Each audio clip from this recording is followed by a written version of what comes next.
Thanks for what you do with your podcast and all the rest. You're doing a great job. Hope everybody keeps tuning in. You get a lot of good info, a lot of insights, understandings of how to get strong, how to stay strong, how to use your strength. You do a great job, dude. You make things better than they are in real life, I think.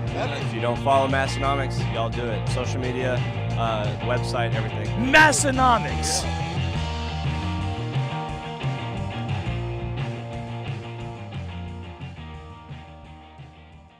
Welcome, everyone, for episode 296 of the Massenomics podcast. Tommy, I feel like you're looking at something there. I'm sitting here, the vibe is off, and I look up and the damn light's on, the wrong one. So I'm going to turn that off once you start reading the ad here. Okay, Tanner. we left the overhead light on. We'll get that corrected, though. This is episode 296, recorded live from western northeast South Dakota.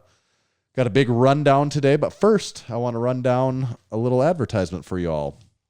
Today's show is brought to you by Texas Power Bars. Buddy Caps first started lifting weights in the late 60s and began powerlifting in the mid-70s. At that time, he was working for Image Barbell, building gym equipment. Around 1976, a local machine shop started making Olympic bars for them, calling it the Image Bar. In 1977, Image Barbell became Champion Barbell. It was then that Buddy started looking at the bars with an intent of changing them for the better. In 1979, Buddy bought his first lathe to begin addressing the known issues. In 1980, his passion, drive, and purpose now had a greater mission. Buddy set out on his own to make what he believed was the greatest bar he'd ever seen and trained with, and the Texas Power Bar was born. It was strong as a house with the best gnarling, and it was maintenance-free. Hundreds of state, national, international, and world powerlifting records have been and continue to be set and broken on the Texas Power Bar. Check them out at texaspowerbars.com. Yeah. Lighting feels a lot better now. It is. It's all coming together. Tanner, how about this weather, huh? How about this weather we've been having? What was it, 60 degrees today? Yeah, I think it was 60 plus today in December. In my short in lifetime, western northeast South Dakota. I don't know how many 60-degree days have existed in December in western northeast South Dakota. More likely to see 60 below than 60 above. That would make more sense, yeah. With wind chill, absolutely. That would be much more par for the course here. It was great. I mean, it was no coat weather. It's weird. Like, it's playing tricks with your brain. I'm fearful that it's all like... we're going to pay for it. Yeah, like... This that isn't is the way you it goes, don't come out ahead. This is one of those games where you will lose at some point. No. So, yeah, when we're talking on this podcast how it's the first week of May and we have 2 feet of snow, we'll know why. Because we talked about in December how it was 60 degrees. It is nice. Like, the farther and farther we make it here, it just shortens the window. Yeah. Like, now even when you're, like, in December, you're like, I can almost see the light at the end of the tunnel. Like, winter starts to feel... Yeah. I mean, winter's long, but it does still, like, start to feel shorter kind of as time goes on. More bearable, maybe. Well, some say the seasons go by long, but the days go by slow. Wise man once said that. And something about penciling it out too, I think. No, when you actually pencil it out, that's okay. Yeah, it's you sit down with pad and pencil, and it all shakes out. Well, and you also, if you look at it from a full 10,000 foot view beforehand and get the full landscape, it's different that way. Yeah, those all do make sense though, especially when you add them up in sum. It really, yeah, absolutely. So it was Thanksgiving this past weekend, Tanner. That's right. That's right. Can you remember back that far? It seems it's been a blur. I'm not joking when I say it's been a blur because we had our after Thanksgiving, of course, comes Black Friday. After Black Friday, of course, comes Small Business Saturday. Mm-hmm. I'm not sure if Sunday is a thing. Yeah, we should look into that. Is Sunday a thing? There probably Why don't is they make something. Sunday into a thing? And then, of course, Monday, Cyber Monday. Mm-hmm. And boy, what a stretch it was for Massenomics. It was a doozy, as they say in the business. It was awesome though. Yeah. I mean, it was great. And first of all, I would just like to say thanks to everyone that supported us. Everyone that supports us ever, but everyone that supported us, in particular over that period of time. It was pretty wild and crazy. The new stuff all went awesome. We sold a lot of that winter merch. Yeah, it was record days, weeks, and months for us. And it wasn't even just a little bit. It was like just killing it. This November shattered our best month ever by far. Yeah, absolutely shattered it. Drink Spotter being in there was certainly played a part in that. We've been selling a lot of Drink Spotters. We did say Drink Spotters will probably be gone. Yeah. 5 Aces gone, and the 1 inch. There's about actually by the time this is out, probably less than 10 left. We're working on getting more. So if you want a drink spotter, just go on our website and go on that product and sign up for a back in stock email notification. That way, when we do get them, you can have first chance at that. But yeah, things were crazy. Things were were literally crazy. They were. It was. You probably felt this even more than me, Tanner, but it got really addicting to not just sit and hit refresh on my email every 20 minutes. Yeah, it was constantly checking. Like, Thanksgiving is a day of family and all that. And for the most part, Thanksgiving, we didn't have the stuff out. Like, if you're in the Discord, the fine folks in the Discord know this. They got a little inside tip that we're going to launch it Thursday night early for them, so they could get on it. And they got after it in a hurry, which was exciting. But then once Friday hit, it was so damn hard to just not have my phone permanently in my hand with my email app pulling down nonstop, because every time you do, it goes brrr, brrr, and just things are popping in. Yep. And it was really fun to watch that. It was super cool. And everything's been shipped out. Anyone that ordered something, hopefully with minimal errors. I know with just that many, and for how, like, when I sit down and I do it like all day and night, there's going to be some mistakes because it just gets really monotonous. And like, it just, like, the longer you do something like that, the more. Was like, that a 1? Was that a 2? Maybe Yeah. it was a 12. Yeah. I don't know. And I'd be like, did I put in the blue bench heavy shirt or the white one? And it's like, I think I did it right. Yeah. It's like, that definitely happens sometimes. So there'll be a few people out there that find a couple things that they weren't Maybe got some more on. goodies than Yeah. what they. Well, sometimes that's usually how it works too. I don't.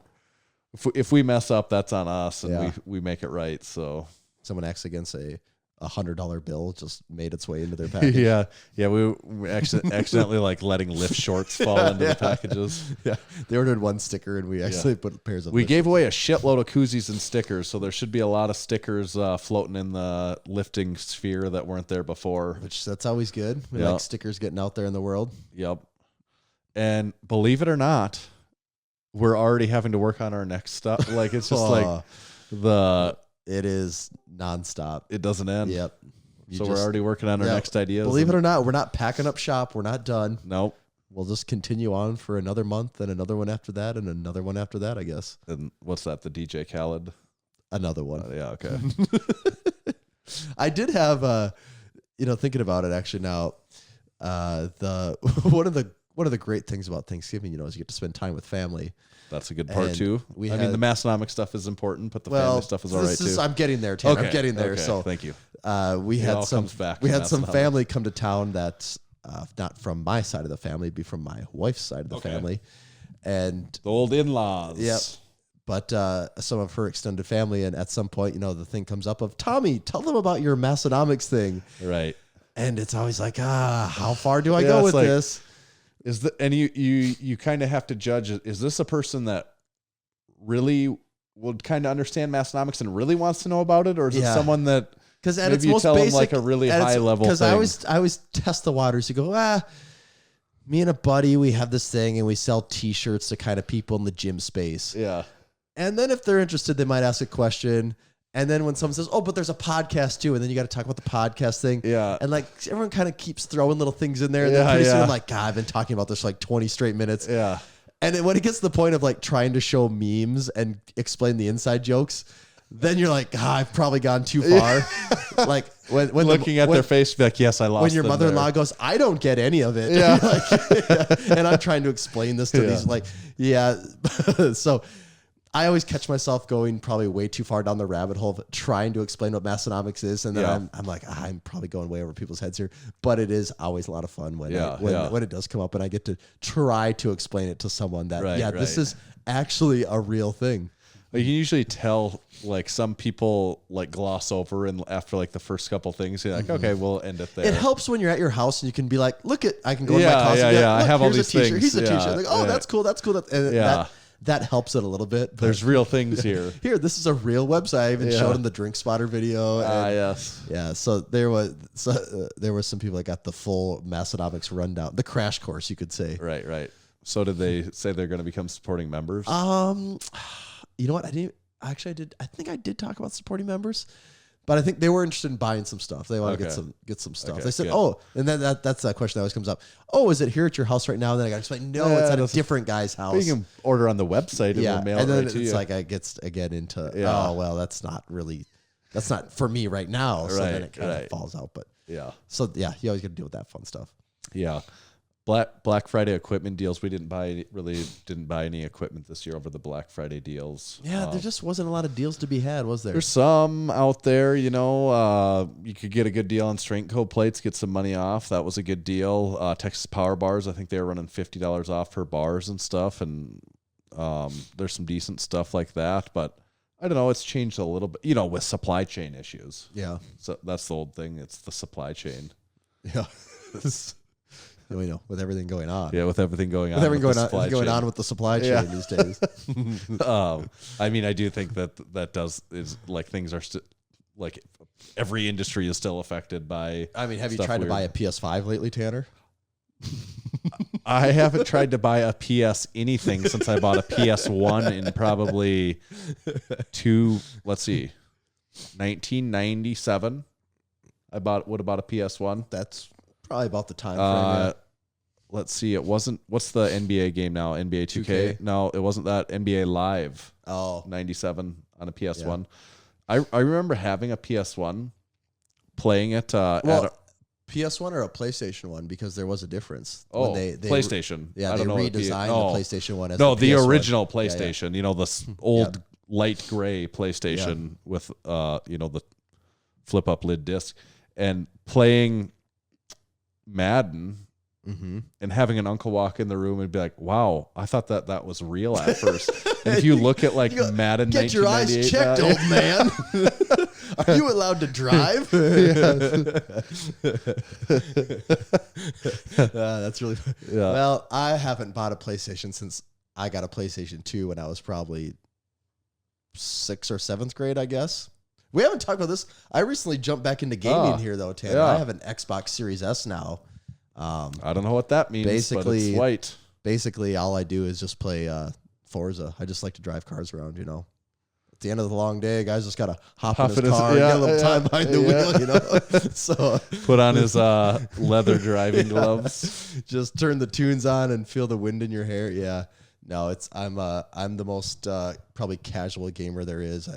Probably. I feel like a casual gamer is almost not a thing that exists anymore. I doesn't feel like it. It used to exist. When right? I actually bought my Xbox Series S, I made some comment and I'm like, the guy said something about me wanting to buy something. I'm like, nah, I'm going to be pretty casual. He's like, casual. And laughed. I'm like, no, on a good week, I'll probably play this 4 or 5 hours on a good week. Yeah. And that's 3 of those will come Saturday night after everyone goes to bed. Right. And that's basically how it's worked out for me since I've had it. So, but yeah, casual game. I feel like you don't just say, "Oh, I like to play video games," because you're like, no one just likes to play video games. Like, you play Warzone for 4 hours a night, at least, if you even want to be considered a gamer. And maybe some binders where you play it for 12 hours. Yeah, and then on Friday night, you're gonna play from assuming you don't go out from 7 p.m. until 4 in the morning. Yeah, that's what being a gamer is now, right? At least with some of the people we know, that's what it is. No, it is. It's funny because it used to feel like everyone, I don't know, maybe it's a difference in my age and stuff. It used to feel like everyone had an Xbox or a PlayStation, and literally everyone had one. They played it a little bit at least. Uh-huh. And there were some people that played it a lot more than others, but everyone had one and they played it a little bit. Now I do feel like there's no middle ground there. It's, and I don't know if they become more expensive or just more advanced, or just the barrier to entry is higher. Before, the barrier to entry was plugging it in. Yeah, maybe. It just starting. I don't know. The barrier, it's pretty low too now. It's not that expensive still, right? No, it's fairly cheap. Because now you pay $10. I pay $10 a month and you get 300 games, which is that's cool. And you just plug it in and play. But yeah, there are a shit ton of games where you don't just say, "Oh, I'm just going to try this game out." It's no, you got to go through an hour tutorial, watch 30 minutes of cutscenes and all this just to get to the part where you play the game. And then you decide and then a couple of more hours in, you decide if you even like playing it. So yeah, there's elements to it, to me, that are more overwhelming now. Yeah. Where especially the online play and stuff like See, that. and that's what I don't do any of that either. Yeah. But the other thing is, so many people stream. Like tons of people now Yeah. that I would never expect to play games in any way, like watch me stream on Twitch. Like I'm streaming on Twitch. Like come play with me, and that's like a whole audience in itself too. Yeah. You know, Yeah. what happened to the days when people just talk to people on a Discord channel, right? That's right. What's wrong with a good old podcast? I see Big Jeff is talking about the Sega Dreamcast. I actually had a Sega Dreamcast as well back in the day, Big Jeff. So I was one of those people. You had a Sega Dreamcast? I actually won my Sega Dreamcast. Our local video rental store had a prize drawing, and I won the prize drawing for a Sega Dreamcast. I think I was the only person I ever knew that had a Sega Dreamcast. I remember playing one a couple times and just not liking it at all. I had a lot. We just played a ton of like fighting games, like Street Fighter, and there was Marvel vs. Capcom, Marvel vs. Capcom 2, Capcom vs. SNK. We had like Resident Evil 2. There's these two really good games. Power Stone 1 and Power Stone 2 were kind of like Smash Brothers. Those were really cool. They had some really weird stuff too for that back. They had this one game called Seaman, where you like had a tank of fish. Seaman? Yeah, but the fish had a human face on it, and you would like, the game had a microphone. You would talk to the fish. It was very weird stuff, but Dreamcast had some wacky things back in the day. The original Xbox, was that parallel to PlayStation 1 and Dreamcast, or was that would have been PlayStation 2? PlayStation 2, Xbox were at the same time. Okay, so the Xbox hadn't gotten in on that no, that was first round. Yep, that was still coming. Still cooking. Yeah. So gaming. That's our gaming tips for that's probably the most we've ever talked about gaming on this show. I'm going to read us an ad, Tanner. All right, great. This episode is brought to you by The Strength Co. Grant Brogy was born in the late 80s, nearly 2 decades after Buddy Caps began lifting. In the late 90s, Grant's brother Jordan bought him the new encyclopedia of modern bodybuilding by Arnold Schwarzenegger, and Grant's love for weightlifting began. In 2001, Grant joined the local YMCA and began training with weights. In 2009, Grant discovered the book Starting Strength, and in 2012, as a lieutenant in the Marine Corps, he began teaching Marines this method. In 2017, Grant opened his first gym in Costa Mesa, California, and the Strength Co. was born. In 2020, during a major iron shortage, Grant sought to bring back quality manufacturing of Olympic barbell plates to America. His innovation, adaptation, and can-do attitude brought about the greatest plates made in decades. The plates were accurate, anti-fragile, and instantly became the go-to plates of hundreds of lifters at Massenomics Gym. You can check out the Strength Co. plates online at thestrengthco.com. Thank Tanner, you, Strength Co. I am parched right now. Oh, I almost couldn't read that ad. I'm so thirsty. Glad you brought it up. I'm going to need you to throw your blindfold on here. Oh, okay. And full disclaimer, I'm not sure if we've done this one before or not, Tanner. Okay, so it could be brand new to the podcast. It could be. Never before. I hope it's not nervous being on the podcast for the first time. All right. Are you ready? I'm as ready as I'm ever going to be. Here you are. Oh. We got a bottle. Oh, do I need a... Is it a bottle that's a cap that's going to rape my... I think we need a bottle opener, and I don't have one, but let's see if I can make this little makeshift. I do have a tape measure here. Maybe I can make it work? I'm still blindfolded, so I don't know what's going on. Oh. All I hear is noises and grunting. You don't have one of the Massenomics bottle openers around, do you? Well, I have one upstairs in my all my other bottle opener devices. I could hit him with I could kill some time. Okay. While you do that. Okay, I'll go open these. Okay. Oh, just wait though. Oh, okay. Let me clear the room. Okay. Oh, someone in the Discord has a bottle opener. That will not do us much good right now. Do you guys all know what's in your supplements? If you use Fusion Sports Performance, you always will. Fusion SP prides itself on being fully transparent, never using proprietary blends, and always providing its customers with top quality products. They offer 2 pre-workout options with Super Soldier pre-workout and Mad Titan High Stim pre-workout. Both have proven ingredients at their full clinical doses to maximize performance, increase muscular endurance, improve focus, and get you that much sought-after pump. Both are favorites among strength sport athletes. Healing Factor post-workout combines BCAAs and a full serving of creatine monohydrate and other great ingredients to help maximize your efforts in the gym, build muscle, and recover fast. Fusion's whey protein isolate not only tastes great, has 27 grams of protein per scoop. 0 fat and low or no carbs. Also great flavors on the protein. Vanilla ice cream, frosted cinnamon roll, and of course, chocolate of some sort. Most of Fusion's orders are shipped within 1 business day, which is very fast, and every Fusion Sports Performance product comes fully backed with a 30-day money-back guarantee. Go to fusionsp.net, and of course, use code, say it with us, MASS, to save a massive 20% on your order. So use code MASS at checkout there. So, All right, Tanner. back to blindfolded I'm mode. back with my handy-dandy Massenomics bottle opener. Oh, okay, great. And now I will use it like so. Do you know how to use one of those things? It's almost too easy. Okay, Yep. there you are. All right. Well, it's in a bottle. I guess I knew that part already, didn't I? It is in a bottle.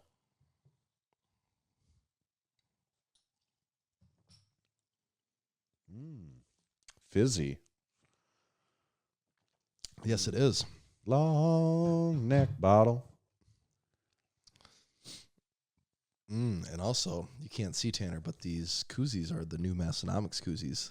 Oh, okay. And they look great. No, I didn't know that. It felt good. I should have known. It's really fizzy. Yeah, it is. Gosh, I don't know if there's a flavor. The fizz is so intense. Why is it fizz so like it makes like a funny noise every time I take a drink? That's what I thought too. I didn't know if I was I really like it. I don't know. Is this a Topo Chico? I'm not really sure what this is. Or what else? What I can't remember what fizzy waters come in bottles. So that's what I'm gonna say. Well, go ahead and take a look, Tanner.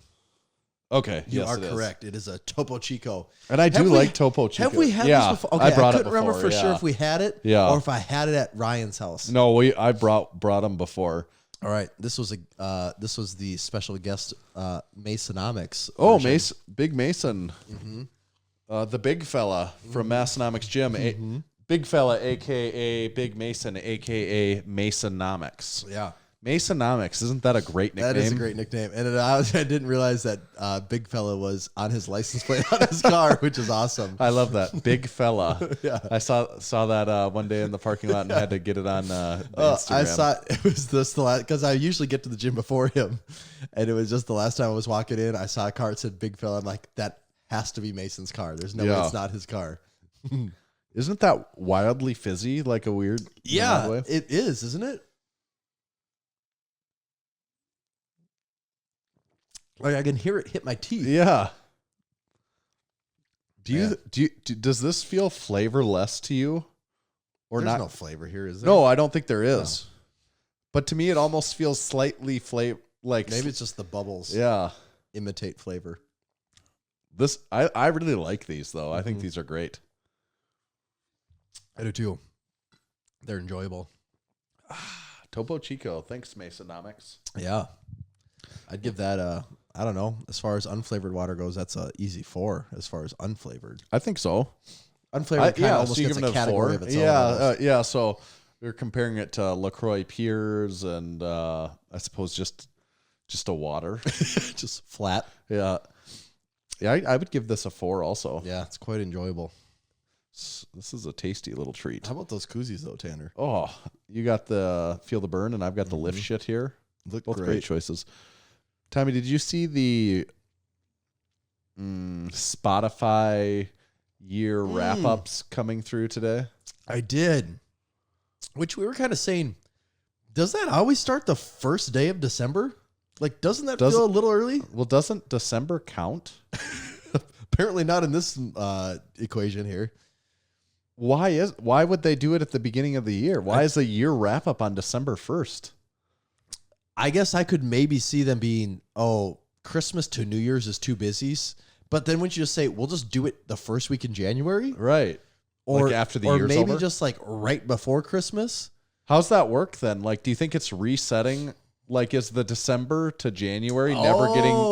Or Like, maybe are it they just putting goes- that in the other... maybe- Is their year from December 1st to November 30th? Maybe that's what it is. Is that their, I never thought about that is part. that their- And I haven't done my wrap for the year yet, so I don't know. Yeah. I don't listen to podcasts on my Spotify, so my no podcasts are going to show up in mine. But Yeah. I'm curious what my music comes up for. Yeah, me. and someone said that their financial year But I'm curious, do you think is Spotify actually running on a December 1st to November 30th year in their books? I guess they could be. Yeah, they could be, but I'm wondering, or is it just a thing that they purely do for their or do they just give you get it for those 12 months? But no matter what, it's interesting to say year in review on December 1st for what you listen to. I know. Yeah. But there was a lot of Massenomics stuff. First impressions, though, and I'm sure we're going to see more of these over the next couple days.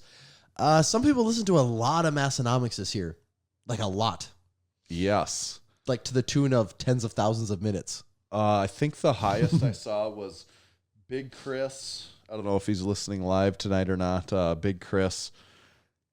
He had over 20,000 minutes. It doesn't seem possible. How many? The math is pretty wild on that. I did it earlier today. 20,000 divided by 60, that's 333 hours. Which is... you divide that by 24, that would be like 14 straight days of never turning it off in a year. That's so much. Or let me look at it from another perspective. I said it's 333 hours. I guess, so he's like an hour a day. Oh, yeah, pretty much. Which that doesn't seem that much then, does it?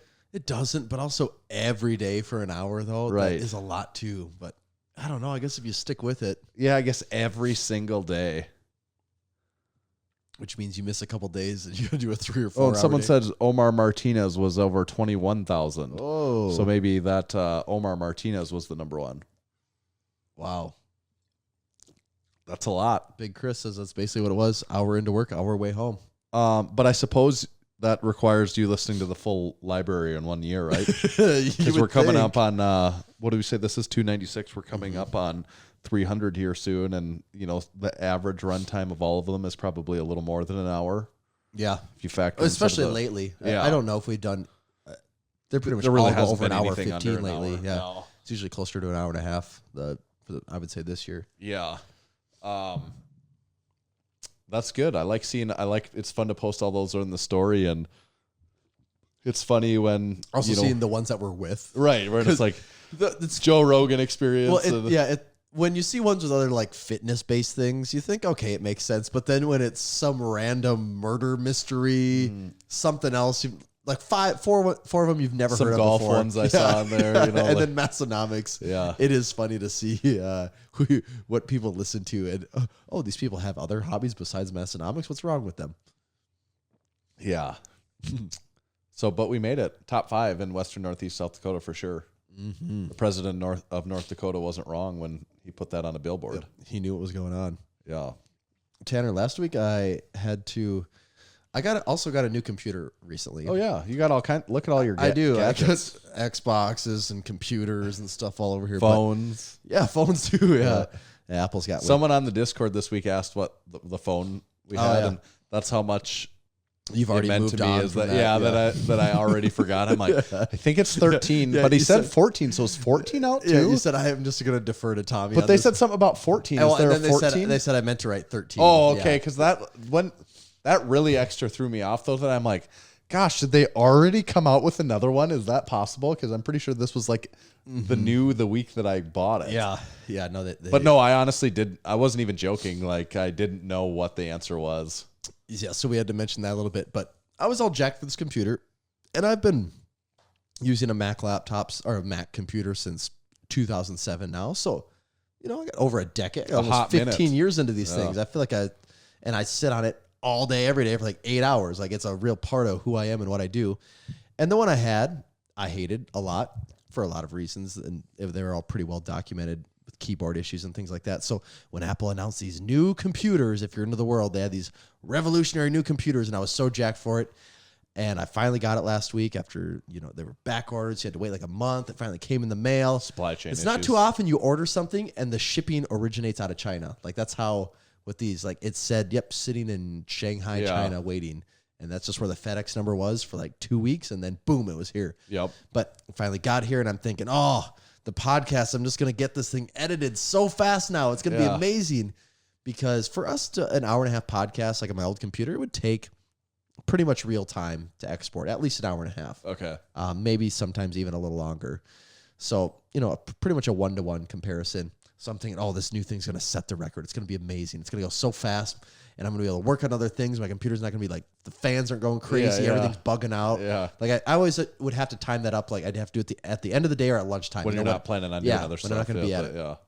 And I did it, and I'm like, 25 minutes? What? I'm like, that's like 4 times faster. This is great. So I'm like, life is good. So then I come down, and the video's done.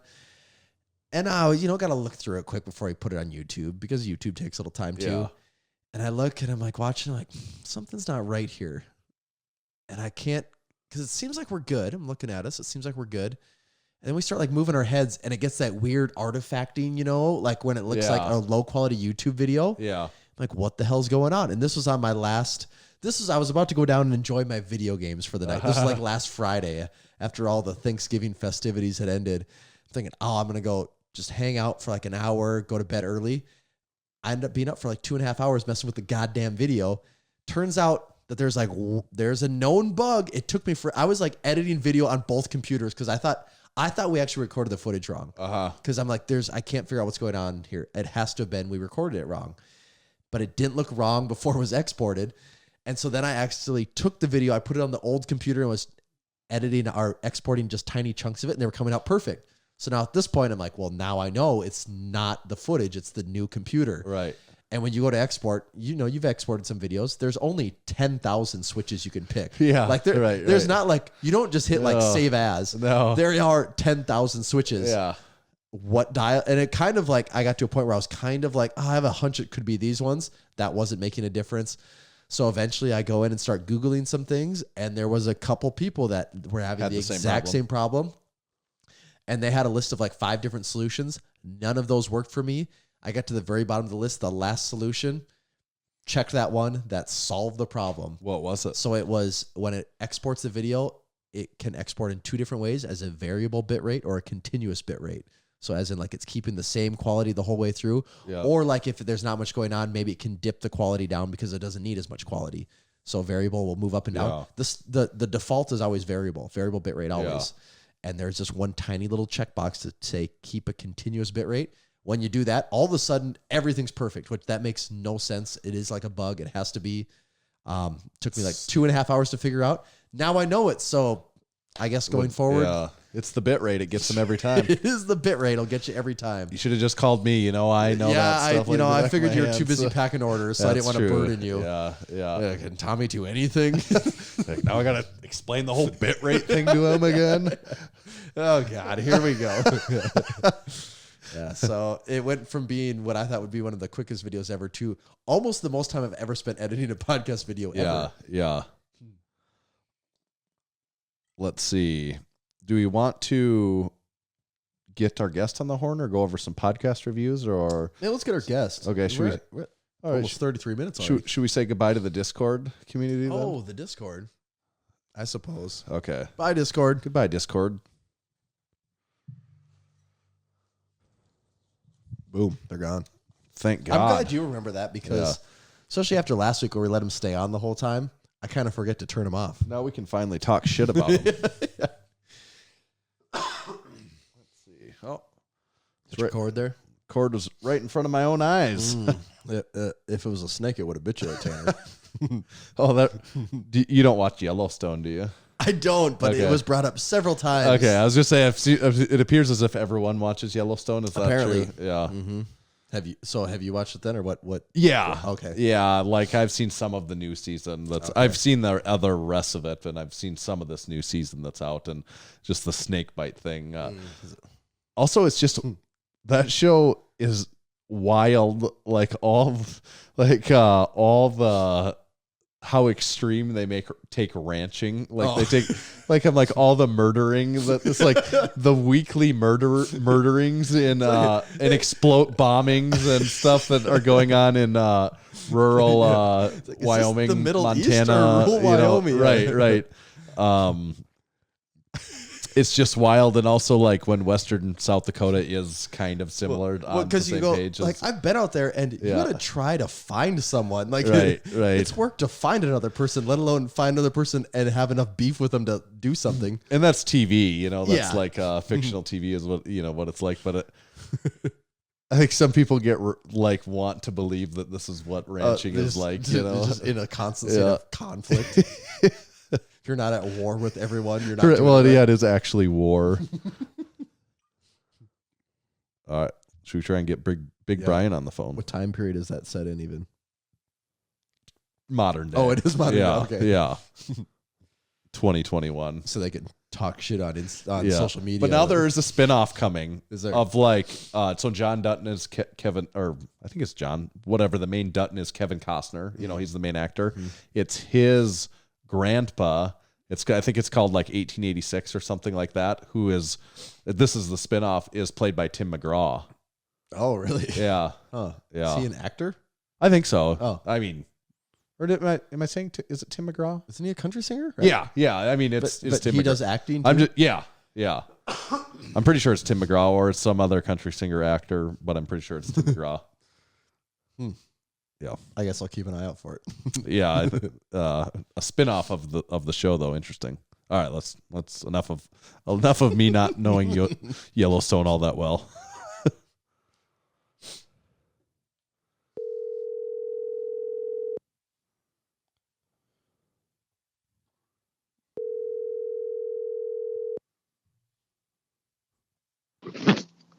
Hello.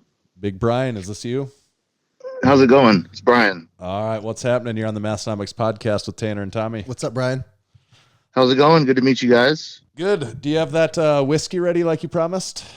Yeah. I went to dinner with some friends, so I drank some earlier, and so now I'm just chilling out, man. Are we live now? Yeah. We are live. Yep. We're doing it. We like to catch you right from the beginning, just in case you say something, say something nasty. That way we've got it right on camera right away. Say something to get me to get me and my little following canceled. Yeah, we always try to get someone to say something incriminating or say something. Yeah, say something bad about someone else. That way we can. Even we're not afraid of like taking it out of context. We can just get a little soundbite from you that's part of something bigger and just post that like on Instagram out of context and use it that way if we have to. Nice. So a legitimate media outlet. Yeah. I never thought of it that way. But Yeah. We're more legitimate than we even thought, aren't we? That's true. That's a good way of looking at that. Well, let's see if we can make our way, work our way towards talking about some people later. Let's start off nice, and then maybe we can throw a couple of punches. Yeah, no, we are excited to get to talk to you here, and we got a whole bunch of questions to ask you about. You've got a lot going on in the world of strength. We often talk to powerlifters and strongmen, and people that own companies in the space and stuff like that. And you're someone that we look at it that comes from the old school world of powerlifting, where you're very heavily involved in multiply powerlifting for a number of years. And then, your work with Stu McGill, all the back stuff, your books that you've written, and we kind of want to talk to you about all that stuff. Yeah, sounds good. So, looking forward to it. Okay. And I guess I gave a little bit of rundown, but if we got anyone listening that's not familiar with you, maybe some of your highlights are different than what I just said right there, but you've got have the all-time record squat, and what else do you got going on? Well, currently my truck is smogged out and a state trooper pulled up next to me. So that's what currently we have going on. Uh-oh. But anyway, so going back, so asking me that again. Sorry, I was slightly distracted. I do have my marijuana card though, so it's technically all good, but you never want to attract attention to yourself. What state are you in? Florida, right? Florida. Okay. Yeah. So is Florida medical only? Okay. Yeah. So recreational isn't allowed, but isn't medical pretty easy to get in Florida too? Yeah, it's reasonably easy, and then that's a good thing about it.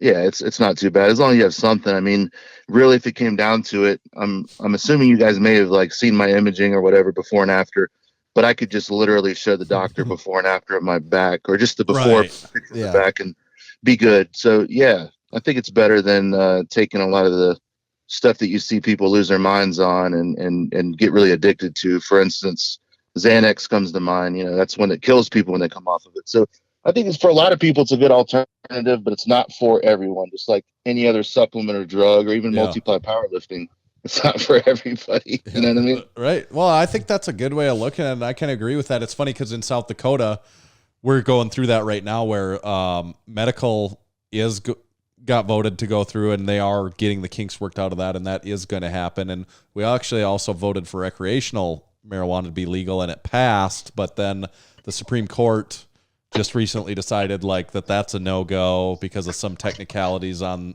the way it was voted on. So that'll have to eventually probably go back through the voting process again. But medical is going to happen. But from as I understand it, it's going to be pretty strict on them handing out. You have to have something that's basically debilitating in order to. I think it's generally going to be more strict than what it's like in some other states, maybe like what Florida's like now. Yeah, and it started off like that in Florida. I mean, I don't want to really get into politics because I don't really care, but hey, you're in the right place. Our Florida governor is a well-liked person in Florida and around the country. They're starting to see that he got a lot of things right. Not to go into details, but nonetheless, when he became governor in late 2018, one of the first things he did, because it passed for medical in 2016, and then it didn't go live until 17 or 18. And then when he got in office, along the lines of some of the first things he did was like, look, we voted to push medical marijuana in the state. The dumbest thing I've ever seen is for you to limit the types of ways people can take it. So I'm uplifting or I'm removing the burn ban because you couldn't have flour. That was the only thing you couldn't have in Florida. You couldn't burn flour. He's like, look, I'm not necessarily on this weed myself, but this is the dumbest law I've ever seen. I'm superseding it. I'm writing it in. All marijuana is legal as long as you have a card. Makes it easy. Yeah. It just only makes sense to do it that way. Right. Yeah. Well, so then you can have your chicken, but you can't fry it. Yeah. Right. So you sell CBD products then also, right? I do. So I got into that a while back, and I started messing around with the formula. One of my friends, she wasn't a girlfriend, but a girlfriend that I luckily was nice to in high school. She ended up getting into cannabis early on, like late 2010s. I'm sorry, early 2010s, before everyone got into it like they are now. And so she developed a really nice CBD formula, only using isolates. And I'll go into a couple details just briefly in a second about why isolate's important. But she had a nice formula, and we just made it a little more beefy for me and guys that need a little extra recovery and milligrams and stuff. So we got some good products that I sell, PowerXStrengthCBD.com, and I have testing that shows it's 100% CBD, no other cannabinoids in it, no other ones that could potentially be beneficial, and no other ones that could potentially make you fail a drug test. You're allowed to have 0.3% THC in your CBD federally. You can have that much, but don't really want to take a chance. So that way I miss out on law enforcement and army and military and police and stuff. So a lot of my customers are people that could fail a drug test for marijuana. So they trust me for that, but I wanted to do a good product, and I wouldn't put my name on it if it was, if it wasn't a good product, didn't believe in it. I worked too hard to get my name to be reputable, to sell some LM shit or, hose everyone over, Is there a lot? So CBD has obviously become much more popular over the last 5 years here. Do you think, is there a lot of stuff out there that is shit? Yes, okay. Because, the FDA doesn't really regulate it. So, they'll pop into some places and check to see, how they're doing things and whatnot. But as far as from, my bottle to someone's body, they don't check to see what's in it. So I could be having fillers in it. I could have a lot of THC in it that can make someone fail a drug test. And a lot of them are full of broad spectrum, which have other potentially beneficial cannabinoids in it, like CBN and CBG, but we don't know enough about them. So in my opinion, in my experience, those end up just being fillers in the CBD. And so you're only getting a little bit of actually CBD in it, but they call it full spectrum, broad spectrum, because it's a legality term. That doesn't mean you're getting the most. You know what I mean? It's like a multivitamin. And they're like, we got, 50 milligrams of vitamin C. And you're like, well, that is completely worthless. Yeah, thank you very much. Right. You need to take that by the gram. So that's kind of the same thing. I look at the CBD, and there's a lot of good brands out there, but not a lot of them are transparent. And, put the certificate of analysis out and stand behind their product. So yeah, I enjoy doing that, and I used it for a long time, and then rolled it out at the beginning of this year. Cool. I'm kind of ignorant when it comes to it. So if you're someone that, doesn't, say you have a medical card or whatever, so you can have THC, you can have as much of that as you need to or want to. Is there still reasons to use a CBD product in conjunction with that? Yes, because for one, some people aren't going to tolerate the THC well. Like I was saying earlier, some people that are prone to schizophrenia and other mental illnesses, that it can trigger them potentially, just like someone doing mushrooms or ketamine therapy. These therapies they do now, they could be beneficial, but they could also trigger someone. There's an 80% cessation rate for smoking with mushrooms, but that other 20% have very bad experiences, and it might give them PTSD. So these drugs aren't for everyone, including THC. So CBD can be an alternative for people that it helps them heal up, it helps them recover and rest without the THC that might make them wig out a little bit. But to be honest with you, the best way to do it is about 2 or 3 parts of CBD to 1 part THC. So in a perfect world, that's what I'd have you do if you're in a legal state where you could take THC and CBD. It'd be 2 or 3 parts to 1 THC. And that way it helps, take the edge off of any weirdness you might get from the THC. And then you get the healing and recovery properties of the CBD. And you get the relaxing effect of the THC and, whatever you want to call it, falling into the bed and all that good stuff. All right. So we got the golden ratio here. Yeah. We're all set. The perfect cocktail. So a lot of people, I guess I'm trying to think, Tanner, neither one of us are multiply guys. We've competed in powerlifting off and on for a while now, but neither one of us has completed multiply. So there's some things in the multiply world we're ignorant to or don't know much about. And like when I think back, probably the first time your name really popped up in front of me and really was like, oh, this is a person that's doing a lot of stuff, was when you had some of your books coming out with Stuart McGill. And I think that's probably safe to say that's probably how you reached a lot of people, I would guess, was through him, isn't it? Yeah, that was a catapult for me. But, I was writing for Elite FTS from 09 to 14. So that's where a lot of people in the strength and conditioning industry knew me before, just because Elite FTS is still such a big site. And it gave us a lot of exposure. Dave Tate and I have been close for a long time. And so the McGill help propelled me a lot. And putting the stuff out on Elite FTS like I did, and then build my own site afterward, that helped me a lot. And just being around since '99, I think was a big, just being around for a long time and just getting, I got decent reach in Google because my pictures go back from old, forums and stuff and articles back when, the internet wasn't even close to what it is now. So, right. But McGill definitely helped me in multiple ways there. Propel for sure. And Elite FTS was a big part of it too. And just being around forever. Yeah. And like, so I as someone that has struggled with some back pain myself over the years, I think that's where I was more drawn to some of the Stuart McGill stuff. And I guess how did you, I kind of know the story a little bit of you guys, but how did you ever get first introduced to him even?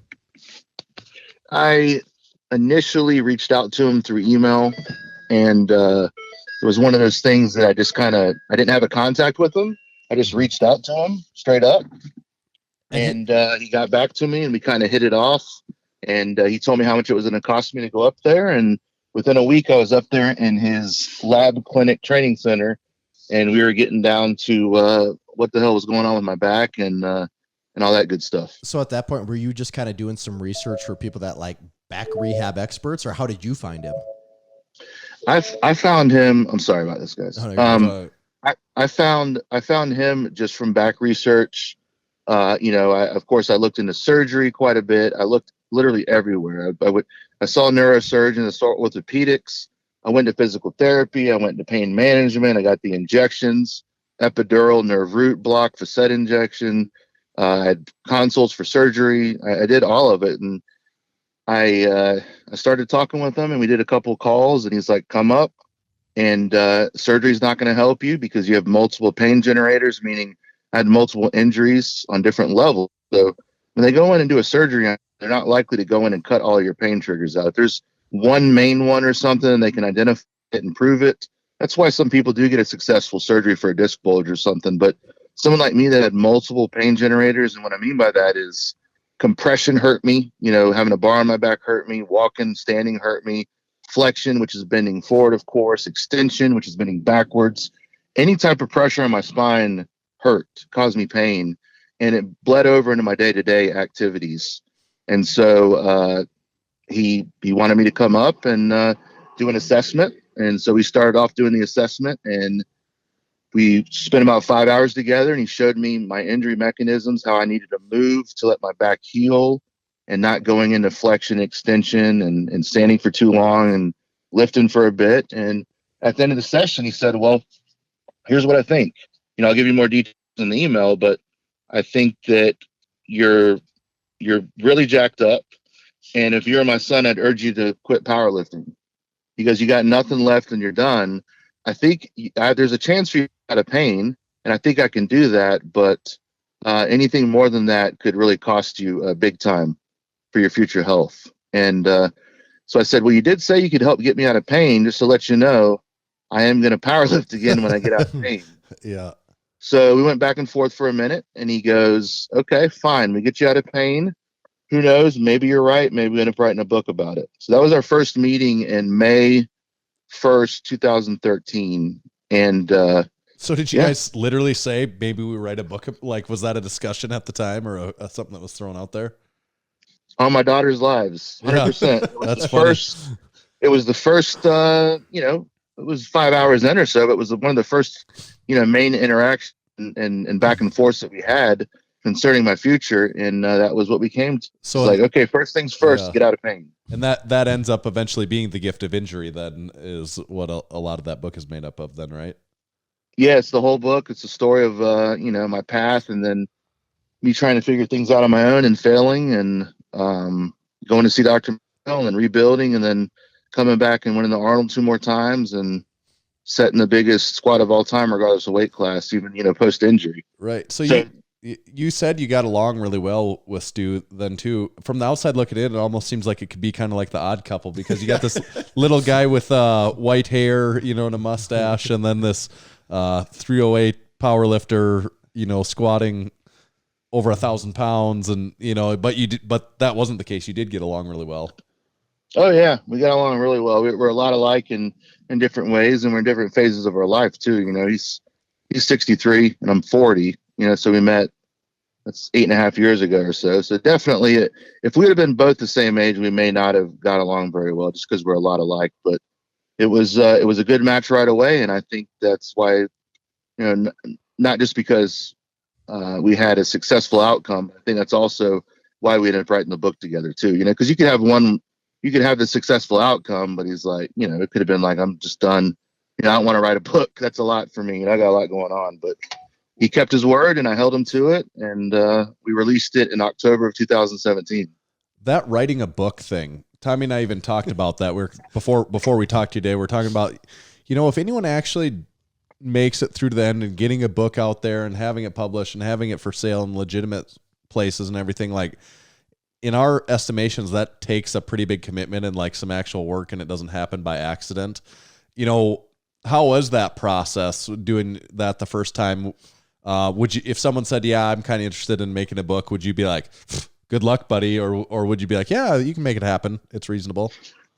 Well, yeah, I'd encourage them just to start writing, because generally they'll ask me like, how do you write a book, or like, what do I need to do? And I'm like, just make a giant blog post and keep writing about the different things you want to write about, and then worry about connecting them and condensing them, and you'll rewrite some stuff. But that's what I suggest people to do. Just open up a Word document and write for 30 minutes first thing every day. First thing when you're fresh, after you answer your emails and do all the things that just wear you out, after you're dealing with people all day. First thing in the morning when you're the most creative, maybe some caffeine or whatever, if that's your thing. And just write. And it does take a lot, man, because you got to get things sorted out in the book, typos and such, and the structure of the book and the format, and what to include in the book, what to say for another book. It's tough, but I did the first one in 2013, was my cutting weight book, and an ebook. I released it on Elite FTS and Amazon. in 2013. And then 1020 Life, the first edition, was an ebook only, and it did really, really well. And that released it was done in September of 13, but it didn't release until October of 2014. And then I sat on that for a little bit, and then just basically rewrote the book and added a bunch of stuff to it, and re-released that 3 years later in March of 2017. And then by then we were knee deep into writing Gift of Injury. Stu and I had been working on it for almost a year or so, just actually writing the book, not just making notes. And we rolled that out in October of 2017. And I got a couple other books in the works too that are like halfway completed. I've revised Cutting Weight. So it took the last 5 years or so when I went back down to 242 and learned some more tricks to cut from 270, did another 10 meets or so post-injury. So I'll have a lot more to add to that book. But I got a power building book that I'm working on. So it's kind of like the philosophy of 1020 Life for power building, with more reps and volume for looks and aesthetics more than just strength, but still some strength. So writing a book is hard, man. Getting it published and dealing with the publishers and, getting pushed around, a little bit and jerked around and people dropping the ball. It's tough to do, but you just got to stick with it and just be ready to be a little bit flexible with the process, because it's not an easy one. Yeah, it just seems like such a crazy dated process. I feel like you just sit in meetings and talk to people, and at the end, if you're lucky, someone hits print and a book magically shows up at some point. Yeah, and then you gotta hope that people want to buy it then. Right. Yeah. Right. That's the thing. You can get a book put out there, but if no one wants to buy it, no one's interested. It's worthless. It's worthless. One of the topics in, at least in the back mechanic, that for me that was maybe one of the most enlightening things was the concept of spinal hygiene and being aware of what you're doing to your back throughout the day. Could you explain that to people that maybe aren't familiar with that term, what they're referring to there?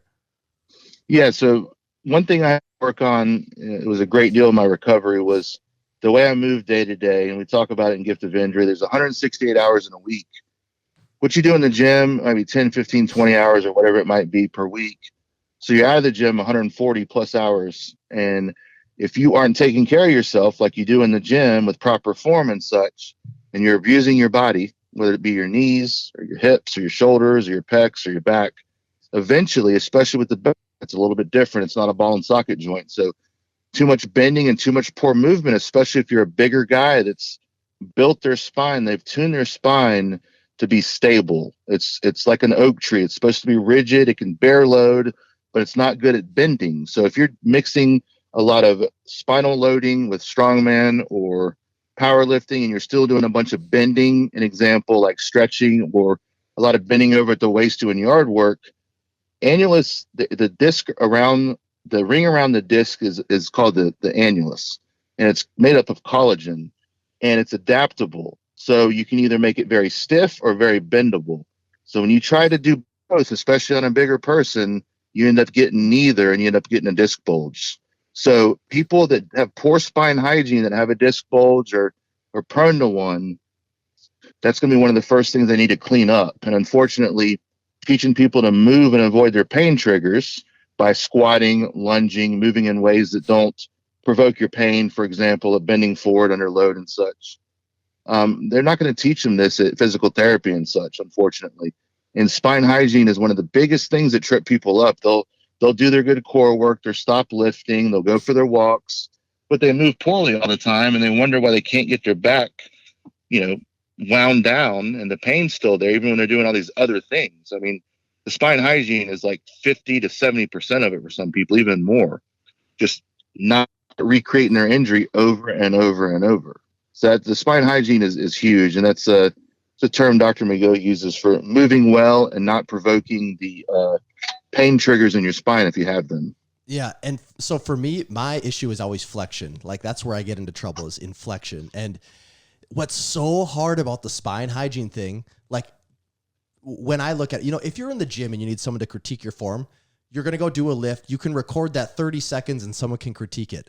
The hard thing about spine hygiene is it's your life all day, every day. And you can't just have someone watch your whole life. Like, you have to be self-aware. And what's so hard about that is, in my mind, I'm like, okay, yep, I'm doing this right, this right, this right. And then you go and you bend over and pick up the clothes basket like you always do. And that one time, like, you feel that flexion and that snap, and you're like, all right, yep, that was one of the spots where I didn't have good spine hygiene, and I didn't even realize it. So to me, that's the hardest part of that, is like, you just have to be able to take that step back and really evaluate everything. And it's hard to do. Mark Bell could do it. Mark Bell always has a camera on him. You know what? Finally, we got to talking about other people, talking shit about people. That's my problem. I'm not Mark Bell. I like that. That's what it is. I've known Mark for a long time. I known him even before he made his cameo in Bigger, Faster, Stronger and all that stuff. But Mark's a good dude. But that just came to mind when, like, thinking about someone in the powerlifting industry that always has a camera on him, and they follow him around and his food and everything. So you're saying Mark the slingshot could help back hygiene then? The hip circle. There we go. Both at the same time. What's the name of the beef that they promote? Pie. What is it called? Shit. I can never remember. Piedmontese or something. What is it? Piedmontese. That's gotcha. The cows that eat whatever they need to eat for the beef to taste the best. They eat Tren pellets. Yes. All right. Another, Tommy talked about that. What the back hygiene? Something else, kind of a phrase I've seen you use in a few places. Especially, I relate this to lifters, I think, but I want to hear your interpretation of it. But availability supersedes ability. And could you kind of explain that a little bit? Because I think that's kind of something that maybe a lot of people that are serious into powerlifting aren't thinking about or don't want to think about, maybe. Yeah. So, that's a term that's been around for quite a while. I've heard it used in football, especially because, if you guys watch the NFL at all, there's injuries. Like, it's a league of opportunity because everyone gets hurt, and people come in, getting calls when they're been cut 15 times and they're starting a quarterback next week. So, availability, the ability to be able to compete and not be injured and on the shelf, supersedes your ability when you're too beat up to play. So you can have let's use the NFL still. You have the best running back, like Leonard Fournette with the Jaguars in his second season. You have the best running back in the NFL, or one of the best. And if he's hurt, it does not matter how good he is. But in that case, you'd rather have someone more dependable that maybe doesn't have the talent that Leonard Fournette has, but someone that's going to be able to show up and at least run the ball and give you a chance to put it in the end zone or whatever it may be. So the same thing goes for powerlifting. So it's about thinking, being cerebral with powerlifting, and your planning of your heavy lifts, asking yourself, why am I doing this exercise? A lot of people, especially if they're new to powerlifting, if you were to walk up to them and ask them, hey, why are you doing those rounded back good mornings, with bands and chains and all this goofy stuff? And they wouldn't be able to tell you. They'd be like, oh, well, this person does it. Well, you need to be able to assess your weak points or have someone assess them for you, and you build your assistance work to bolster those weak points. So having smart programming and erring on the side of caution and training, you're more likely to be available, not pushing hard all the time, not doing stupid stuff in and outside of the gym. So deloading, that's a big topic that people were talking about a few years ago, and backing off before you're absolutely forced to back off and you're injured, because availability supersedes ability. So do you want to risk coming into a meet 99% peaked, or you might fall on your face and be, only 25%, or do you want to do the sure thing and lift smart and be 90% ready for the meet? Then you're going to have more of a successful outcome most times. So basically, it doesn't matter how strong you are if you're beat up and you can't showcase your talent. Yep. Makes a lot of sense to me. Mm-hmm. Well, we kind of lived that to a certain point too. Once we're both like in our mid 30s, have kind of lifted for quite a while now, and very intermediate lifters and stuff like that. And we see it a lot in our gym. And for a lot of people, the health or the ability to be able to continue to do the lifts is the biggest limiting That's factor what you see. on Like progress. with honestly. the guys that are around the longest, it's just like who can stay healthy the longest. Right. Yeah. Yeah. And, I up through last year was my 22nd year competing every year. And, it becomes harder and harder as you get older to stay available and stay in one piece, because you can have the best programming, you have the best consultants, you can have the best nutrition, supplements, everything, rest, all that stuff. But eventually you lift in heavy weights, repeated over and over and over and over. Things are going to eventually start to crack, break, loosen up, twist, and they're going to fold. It's just how it works. You can't just do it forever. Ed Cohn doesn't look like he did when he was 35 anymore. It's just how it goes. Right. I don't look the same as I did when I was 25 either. I'm 40 now. So, look at what Dave Tate has to do just to lift right now. You know what I mean? Like, he makes jokes about it, but he's got two artificial hips, and puts the bands on there and has to squat off a high box. So he's had to make those adjustments, to be able to lift. And you mentioned it just a second ago about the things you have to do to lift, or people that can't lift anymore, and you got to make all these crazy modifications because your athleticism is finite. And I think that if the younger generation of people could understand that a little bit more and not turn their nose up of wisdom and people that have been there and done that for a long time, and just think that the high volume, high frequency, high intensity training is the best way to do it, because it does work. It can get people very strong very fast, but it's not sustainable benching 2, 3, 4 times a week, squatting 2, 3, 4 times a week, deadlifting 2, 3, 4 times a week. They end up being a lot of my back clients. These people that get really strong doing this high frequency, high volume, no deload training, they get really strong, and then after a year or two, they start breaking apart, and it's usually their backs from a schedule of something silly like Monday bench and squat, Tuesday deadlift, Wednesday off, repeat. And so my to be honest with you, the whole availability supersedes ability in my approach, it is pretty boring, and it's very conservative compared to the way a lot of people train or want to train, because you're not getting in the gym all the time, you're not lifting heavy all the time. So it's kind of a turnoff to a lot of younger people when they see people always lifting heavy and they're always hitting big numbers. But again, all that matters is what you hit in the meet. If you're a competitive powerlifter, if you're just a gym hero or a gym rat and you just like doing circus lifts and stuff, that's different. Like, you're going to have to do some dumb shit. But my training, when I was competing up until last year, it was only focused on being the strongest on meet day and equipped powerlifting and the squat, the bench, and the deadlift. That's all I focused on. Yep. So we touched on it a couple times. You managed through the back pain, came back to powerlifting, and you eventually squatted the 1306 all-time heaviest lift in competition of any kind, I guess, of any lift. And I assume, was that the goal, the 1300 plus? Like, had that been a goal for a long time? No, it hadn't at all. It wasn't even on my radar. Okay. So when I came back from my back injury, my body didn't like being over 270. I was like 295 plus when I got hurt or, started rehabbing, and I lost weight, came back at 242, beat all my numbers at 242 by 100 pounds. My best total prior to back injury was like 2570, and I almost totaled 2700 a few times at 242 after I recovered and went back. And so I lifted at 42 for like 5 years, and then took a little bit of time off to restore my fertility. So I came off of all the supplements and such. We got pregnant, after 7 months, twin girls, and then I got back on and started pushing again. And I wasn't 265, 270 anymore. I ballooned up over 300, but my back felt good doing it. So I was like, okay, maybe we compete at 275 or 308 or whatever. And it just, over the next year or so, as I was getting back into shape, my strength came back even greater, putting on some body weight, doing a lot of raw squatting, belt squatting with the Squat Max and the cycle was going really, really well going into that last meet. But I tore my bicep about 5 weeks out from the meet.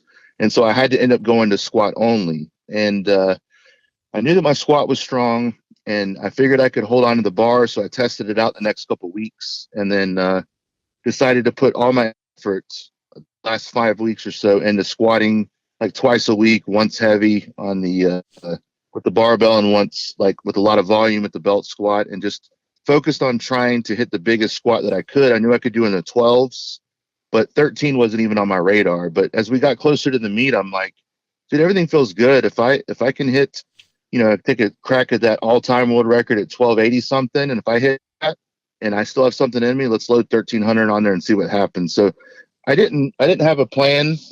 My biggest squat ever pre-injury was actually 1185, and so I was kind of wondering if I'd ever squat over 1200 again. So as I was coming back after getting back on and having the babies, I just wanted to crack 1200. Then I'd be good. You know what I mean? Like, I'd be good for a bit. I got over that 1200. Not many people have done 1200, 800, and 800 equipped in me. It's only like a handful of us in it. So that was the goal, and I got lucky and exceeded it by a bit, and thought it was kind of a good time to walk away before I go to the well too many times. So who's the guy that I wrote his name down here so I wouldn't forget it? Tractor?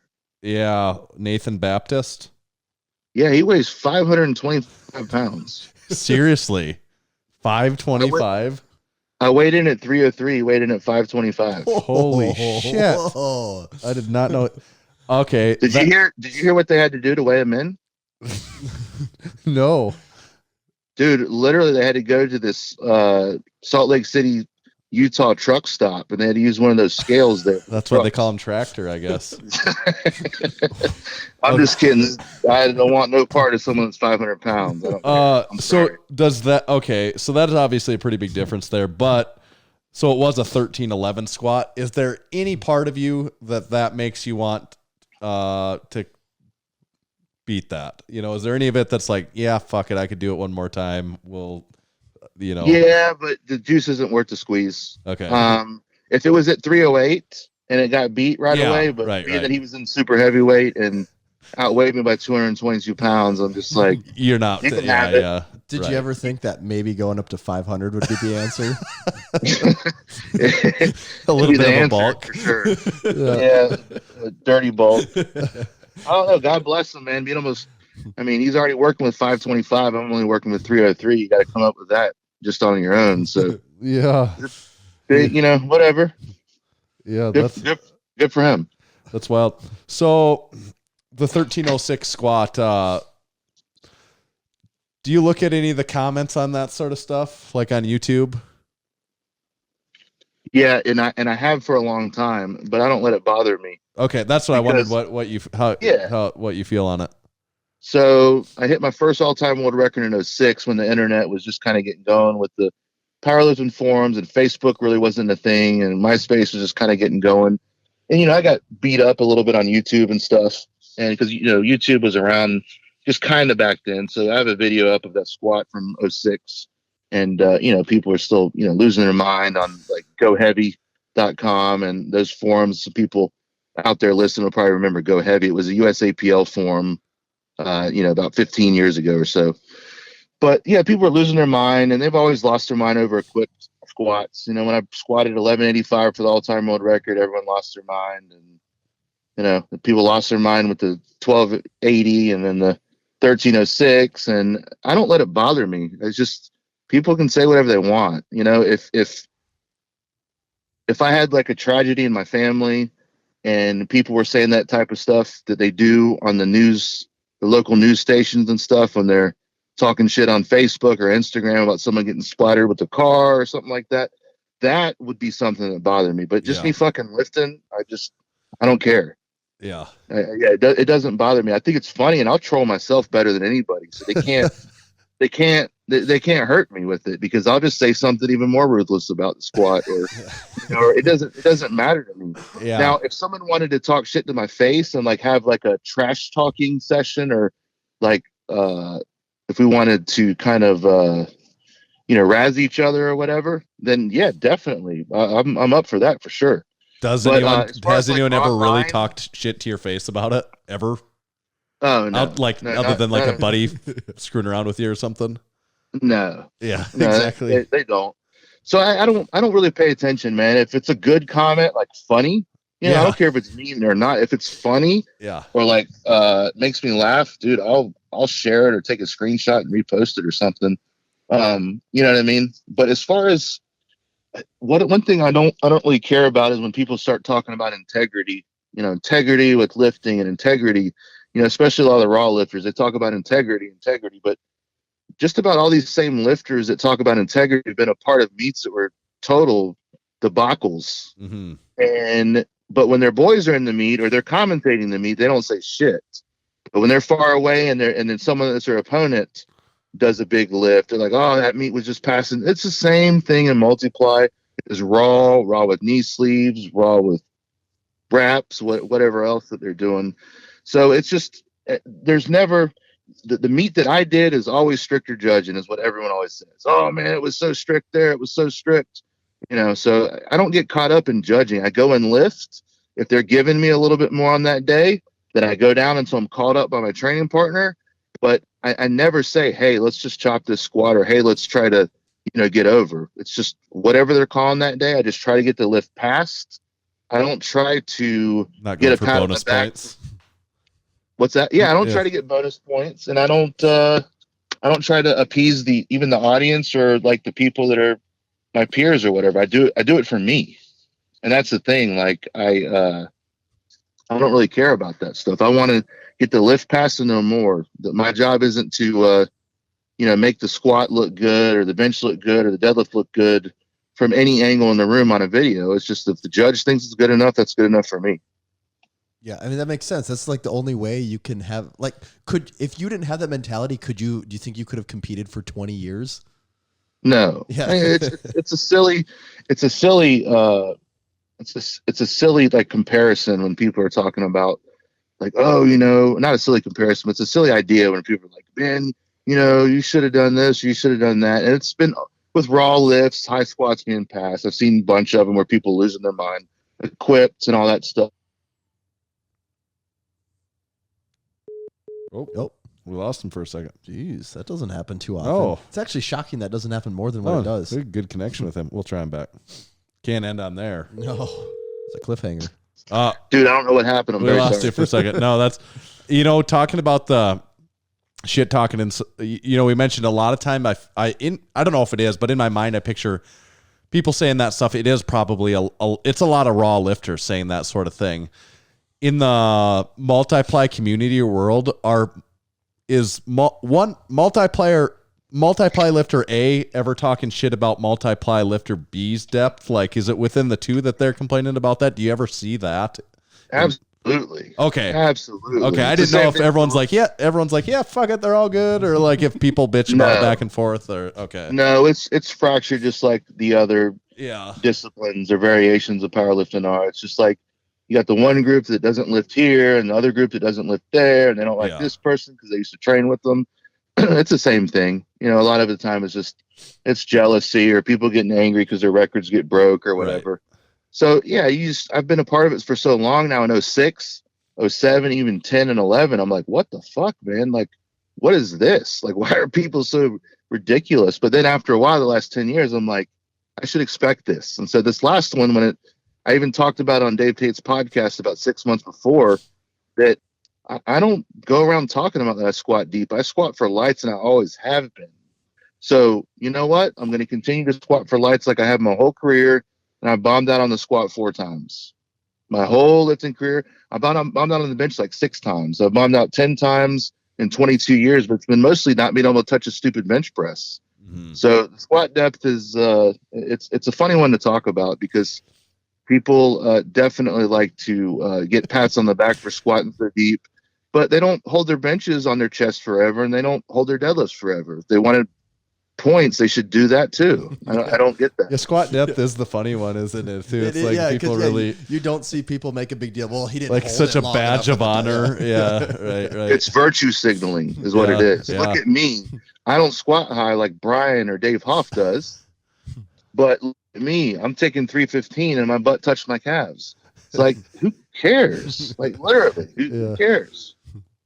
What about raw lifting? Did you ever have any interest in that, or just not something you care about, or not something that would work for you, or what's your thoughts on it?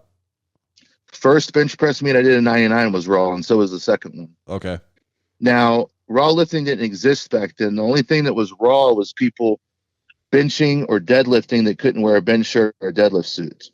So everyone wore a squat suit or briefs or knee wraps or whatever. The raw stuff kicked off kind of '06 with the New England record breakers, and that's when it really started picking up some steam. And then around 2010, 11, it really took off and started crushing equipped lifting, and people kind of lost interest in it, and it kind of just died. But by the time raw lifting became big, 2010 or so, starting in '06, I'd already been multiply powerlifting for so long that I wasn't just going to jump off the wagon and try something else. And what I've always done is equip powerlifting, and I train raw in the off season, but I knew that as many miles as I had on my body, it was not going to hold up if I just transition over to raw. So I think it was a smart move on my end to not just go and demolish my body even worse, just to do it. I've been lifting raw in the gym for 20 some years, and I never competed raw except for when I was younger, but I just didn't have a desire. That's not the way I was brought up. When you competed, you put on knee wraps, you put on a suit, and then when you didn't wear knee wraps and a suit, you were a gym rat. When you competed, you wore the gear. That's just how it was back then. No, that makes perfect sense. That is all logical. Something else I wanted to ask you. Your website and your name, it's Power Rack Strength. Yeah. Why wasn't it Monolift Strength? I don't know, but I think I dropped the ball on that one. That's a good one. Yeah, you know what? Monolifts are they're nice, man. And you can put the straps on there so people aren't dumping bars on people. Yep. You know what I mean? You put the straps on there to help save some fingers and such. But monolifts are nice, especially when you're over 1,000 pounds. Blaine Sumner's walked out 11. Ray Williams walking out 1080 raw, just insane.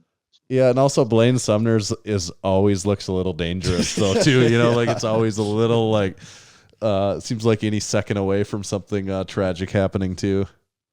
Well, he had his wrist right, cut his hand off that time, right? Right. Yeah, it actually did happen. Yeah. Yeah, Blaine he's a strong human, and a lot of the time he's training by himself.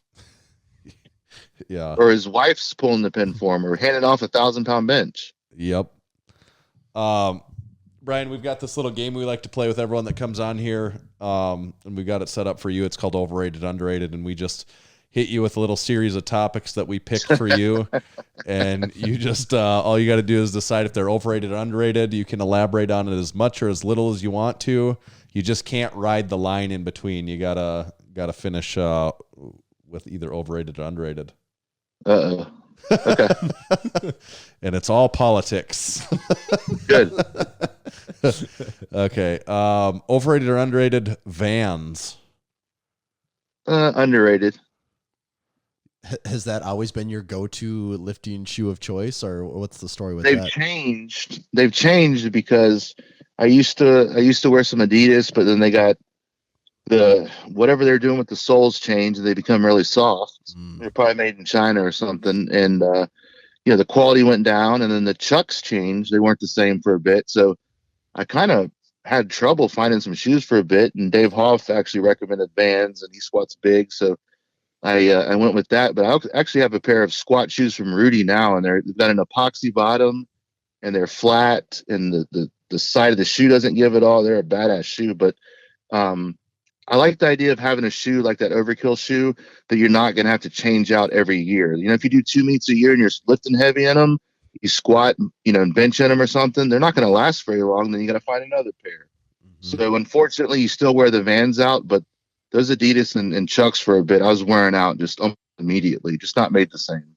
So I think Vans are one of the most reliable ones now, with the other ones kind of getting weak and soft to squat in. Yeah. Okay. Overrated or underrated grip strength? Underrated. We heard that you're kind of that you've got an impressive grip strength. Is that right? Who told you that? We heard it I heard it actually. Have you picked up the Thomas Inch dumbbell before? Yeah, I picked up that with both hands. Okay. Yeah, we heard it we've got a Discord group for our podcast, and we had mentioned earlier this week that we were going to have you on, and they're talking about maybe you and Shane Hallsworth, is that how you say the last name? Maybe going back and forth on grip strength or something one time. I couldn't remember the exact story, but I remember picking up from it that you could pick up the Thomas Inch dumbbell. Yeah, I grabbed it from both hands. My friend was training for a grip competition, and he had the Thomas Inch with him at Elite FTS.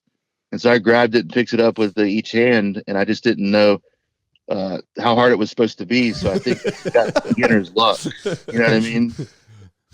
Yeah. So have you trained grip over your career, or why? No, and my grip's actually not. It's hit or miss sometimes, depending. But when I would train my grip to make sure I could hold on to 800 plus or whatever, I like doing double overhand shrugs and double overhand deadlifts, not hooking the thumbs in foot grip, but just holding on to that thing and working the extensors really hard and holding on to double overhand shrugs and whatnot. But as far as doing a bunch of pinching and crushing and stuff, I never really did a ton of that. I think I just got lucky picking up the inch dumbbell and just, I don't know. I got lucky, and just having grip strength from holding a barbell for ever since 1995. Would you So say 26 years? Would you say Yeah. you have big hands, or do you just have average size hands? Average sized hands, but they're super thick. You know, I Okay. worked as a massage therapist for 10 years, so my hand muscles developed, in my thumb, and taking a bunch of growth hormone allegedly. My hands may have grown a little bit. They're not like Ed Cohn's hand. They're probably close to his hand size. My fingers aren't as long, but I'm 5'10" and he's 5'5" or 5'6". You know what I mean? Yeah. So he has giant hands for someone does. 5'5". He has enormous hands. yeah. Yeah. They feel good on your cock too. Actually, Can only imagine. Isn't there an issue there? You don't actually want the hands to be that big because then it makes it look bad. Yeah, the ratios. Out Right, there. right. Didn't you just ask me how important grip strength is? Well, that's true. That's a good point. Find the guy with the better grip pound for pound than that guy. Well, that's true. Hard to argue with. This is going to be airing in the middle of the night, right? So I don't have to worry about getting blackballed by my more conservative followers and such, right? Middle of the night, 3 a.m. to 4:15. Yeah. Yeah, that's like what that. we'll say. Yep. Only available in the middle of the night. Yeah. 3 o'clock somewhere. Yeah. True. We were talking about whiskey earlier. We were thinking of a couple different whiskeys, but we're going to go overrated or underrated Jack Daniels. Overrated. Yeah. We kind of agree just with don't- that. Do we, Yeah. Are there people that are just hyped for Jack Daniels? When they can't get anything else, and they're like Yeah. 17, probably. Yeah, that's what we It's said. like Yeah. When you're 18 years old, like, does their But brand exist outside? It's that? such an iconic looking brand and everything too. But I'm like, I don't really know a lot of adults that really enjoy Jack Daniels all that well. When Jack and Honey came out, whenever that was 10 years ago, so I was drinking that on the rocks. It was good. Jack and Honey with a splash of Coke. But as far as the regular Jack Daniels, I could leave that shit. Yeah. I think what would be your go-to drink? An old fashioned. Okay. And then what's Yeah. your whiskey preference? I'm not like a big whiskey snob or anything. My friends that I train with will get some good bottles and they'll bring me some, or we'll trade or whatever. I got a few bottles for my birthday. I think I got something called Jefferson. And is it Hayden Basil or Basil Hayden? Sure. Either. Yeah. Yes. Okay, whichever that second one is Yeah. one of my favorite. It's Okay. like, moderately priced, and it's good. And I typically, I don't drink a bunch of whiskey, but whenever I have allergies or start to get sick, I'll make some lemon juice and a big cup of whiskey and a little bit of honey in there, and I'll just sip on that all day. Helps clear you up a little bit. Yep. That's a work hack, I guess. You just say allergies, got to drink my whiskey. Hot toddy. Well, I work for myself, man. Yep. Tanner works in an office. I I'm should try it. I'm gonna bring it with tomorrow. Are you guys wearing? It's Are okay. you guys wearing a mask? No, we're in South Dakota. It's pretty. Pretty lax. Yeah. Yep. Yeah. Well, I was just wondering if you guys were wearing a mask while you're doing the podcast. Oh, why? It's audio only or what? No, never mind. It was just a dumb joke. Oh. Dude, people are driving in their car still wearing masks at night and stuff. It's weird. Oh. Yeah, there's not a whole lot of that activity around here. Honestly, it's no one else lives around. I mean, you don't see people all that often, so it's not an issue. You don't get in breathing distance of other people very frequently. Well, won't the coronavirus die because it's so freaking cold? Is it affected by coldness at all? I don't know, but it's hot here right now. Yeah, it's actually 60 degrees here today, and we said December it's more likely to be negative 60 in South Dakota, but for some reason it's crazy warm for us right now. The globe done warmed up, man. Yeah, that's right. Climate change. All right, dude. It's like 50 here, so we're colder than Florida. That is messed up. We're just living the life. Yeah, that is messed up. That's why I have to drink those hot toddies, because our weather's whack too, man. It'll be 30 and then it'll be 80. Yeah. That is kind of messed up that it was in December is probably warmer here than it was in Florida. Even if it was the same, that still doesn't make any sense. No. So you guys are gonna get blasted soon. That's exactly what we said. Yeah. Like that we're gonna pay for this out the ass here soon, where we're gonna get like 4 feet of snow at once, and yeah, it's gonna be tough soon. Yeah. Well, good luck with that. Yeah. We'll send you pictures. Okay, so this last overrated underrated topic, we kind of merged to your big things. So we know you power lifted for 20 some years, and you're kind of the bat guy. So the bat guy? Yeah, you're kind of the back guy. You know, you're one of the back guys. Oh, the back guy. They said bat guy. No, you're the Batman. Yeah. What do you think about that new movie coming out next year? So what is it? Who's Batman, or what is the Robert Pattinson? Yeah, I haven't honestly paid much attention. I usually don't even pay much attention until movies come out now. I'll tell you what, no Batman will ever stand up to me to the what's his name, the guy that Christian Bale. You know, liked him. Like those are going to be tough to beat. Those Christian Bale Batman movies are my favorite. You know, superhero movies or what? Those are just good ass movies, I think. Yeah, and like the one came out like when I was in college, and that was like dudes in college would just watch that on repeat. Like that was like a lifestyle with the Joker. with the Joker. Yeah. Yes. So yeah, that is going to be hard to beat, but I don't know. I have an open mind. I'm curious to see what happens. Yeah, I mean it's really dark. It's a lot more violent and dark than the previous Batman series. He's like going through some anger issues and stuff. But the thing that sucked about The Dark Knight and The Dark Knight Rises, the Christian Bale series with Christopher Nolan, is the Joker was supposed to be in the third one too. You're right. And that sucks, man. Imagine the movie that could have been at that point. Crazy, yeah. Because people were so high on Heath Ledger, his performance in there. Yeah, it'd have been interesting to see the Joker and Bane interact. They're two different type of criminals, Yeah. I know some people think the Bane voice and stuff was maybe a little over the top and everything, but I don't know. I liked it. I think it's superhero movies. Yeah, exactly. Is there such a thing as over the top? Right.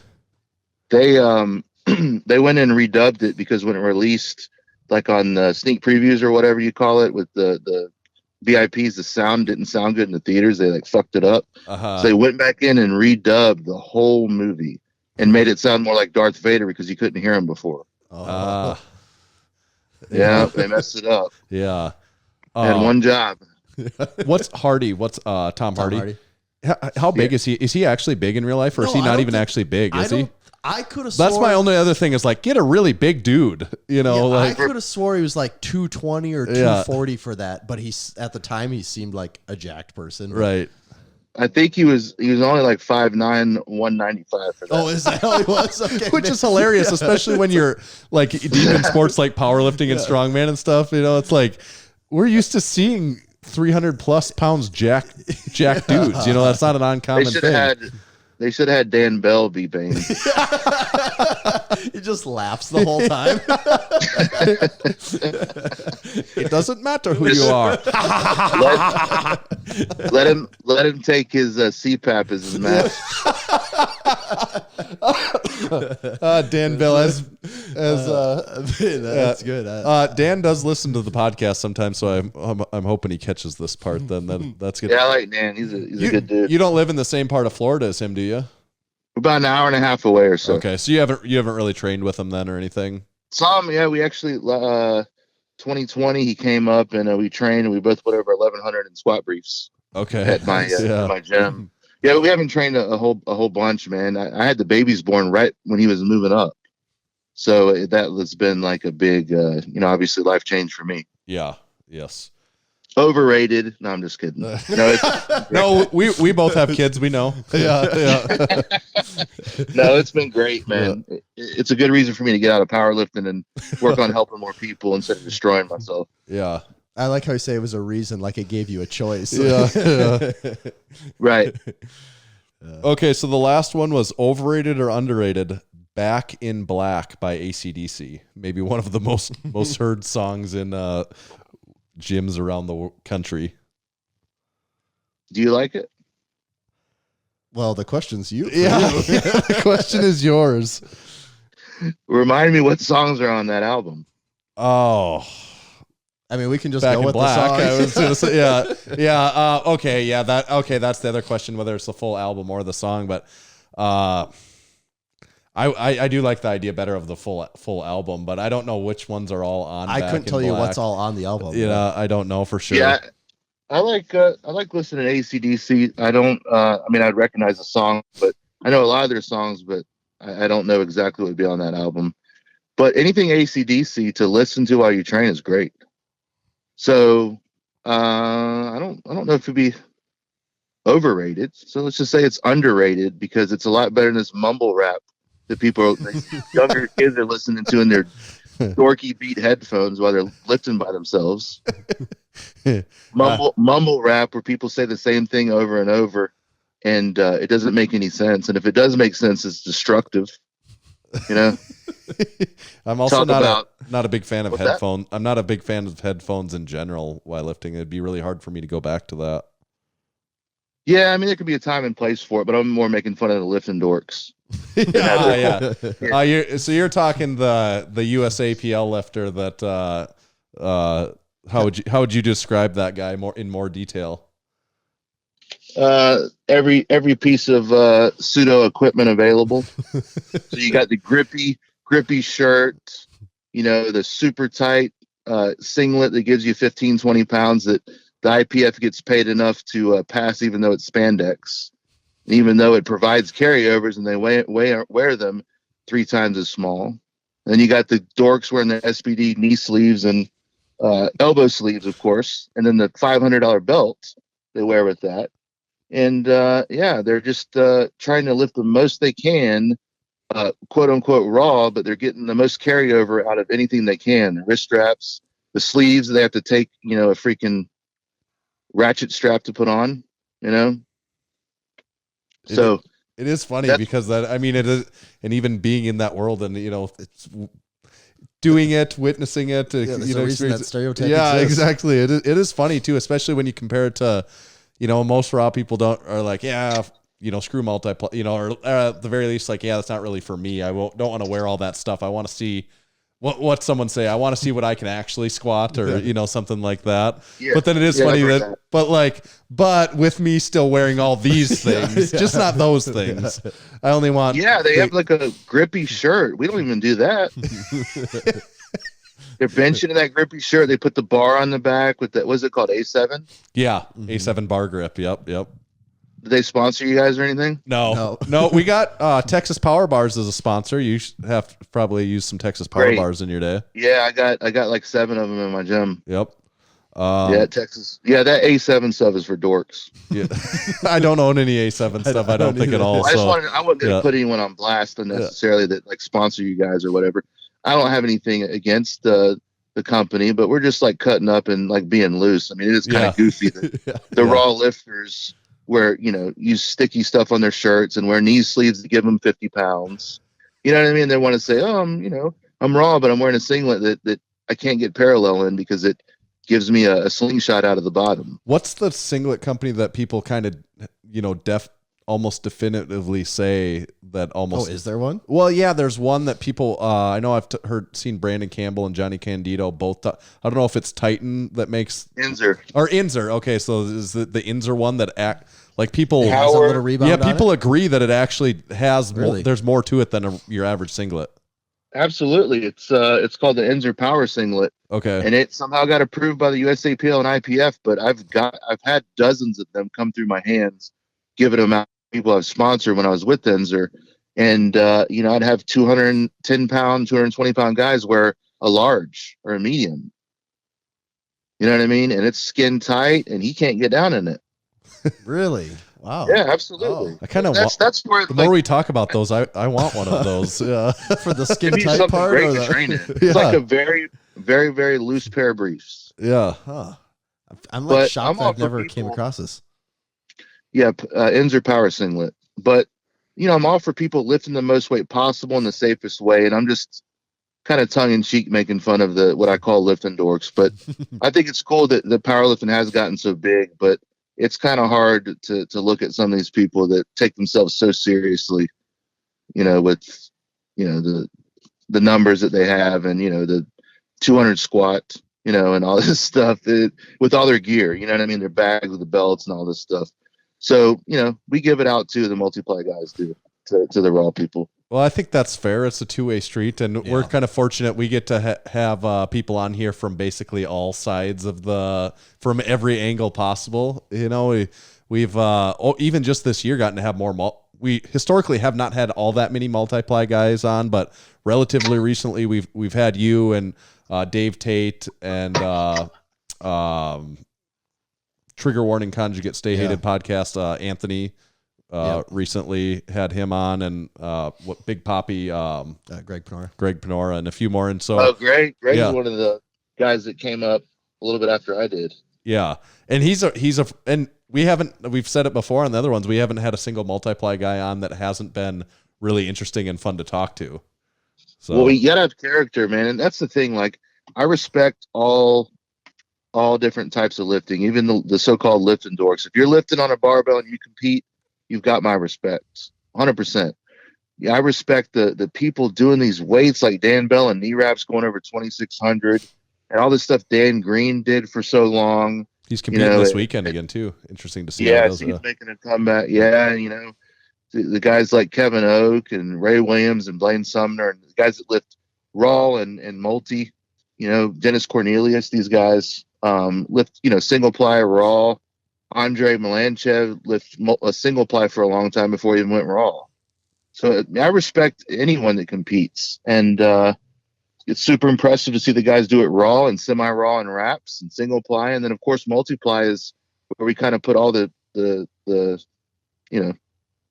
put everything at stake and try to lift the absolute most as possible. And it's just different. But that's just the way I come up. But I respect everybody's way they choose to lift, and if they compete. And what I don't respect is people who don't compete and run their mouth. You know what I mean? Yeah. I don't care. Like, I was joking about 200-pound squat, lifting dork, but the people that get to me is the people that talk so much and are too scared to compete. And I've met so many people like that. People that think that, I could beat that record. But no, it's not about. That's why they have the game. Yeah. You know what I mean? Yeah. You go and you do it under the rules, you might completely suck under the lights. Yep. But we've also seen the people that show up and just blossom under the lights and just hit shit. You're like, where did that come from?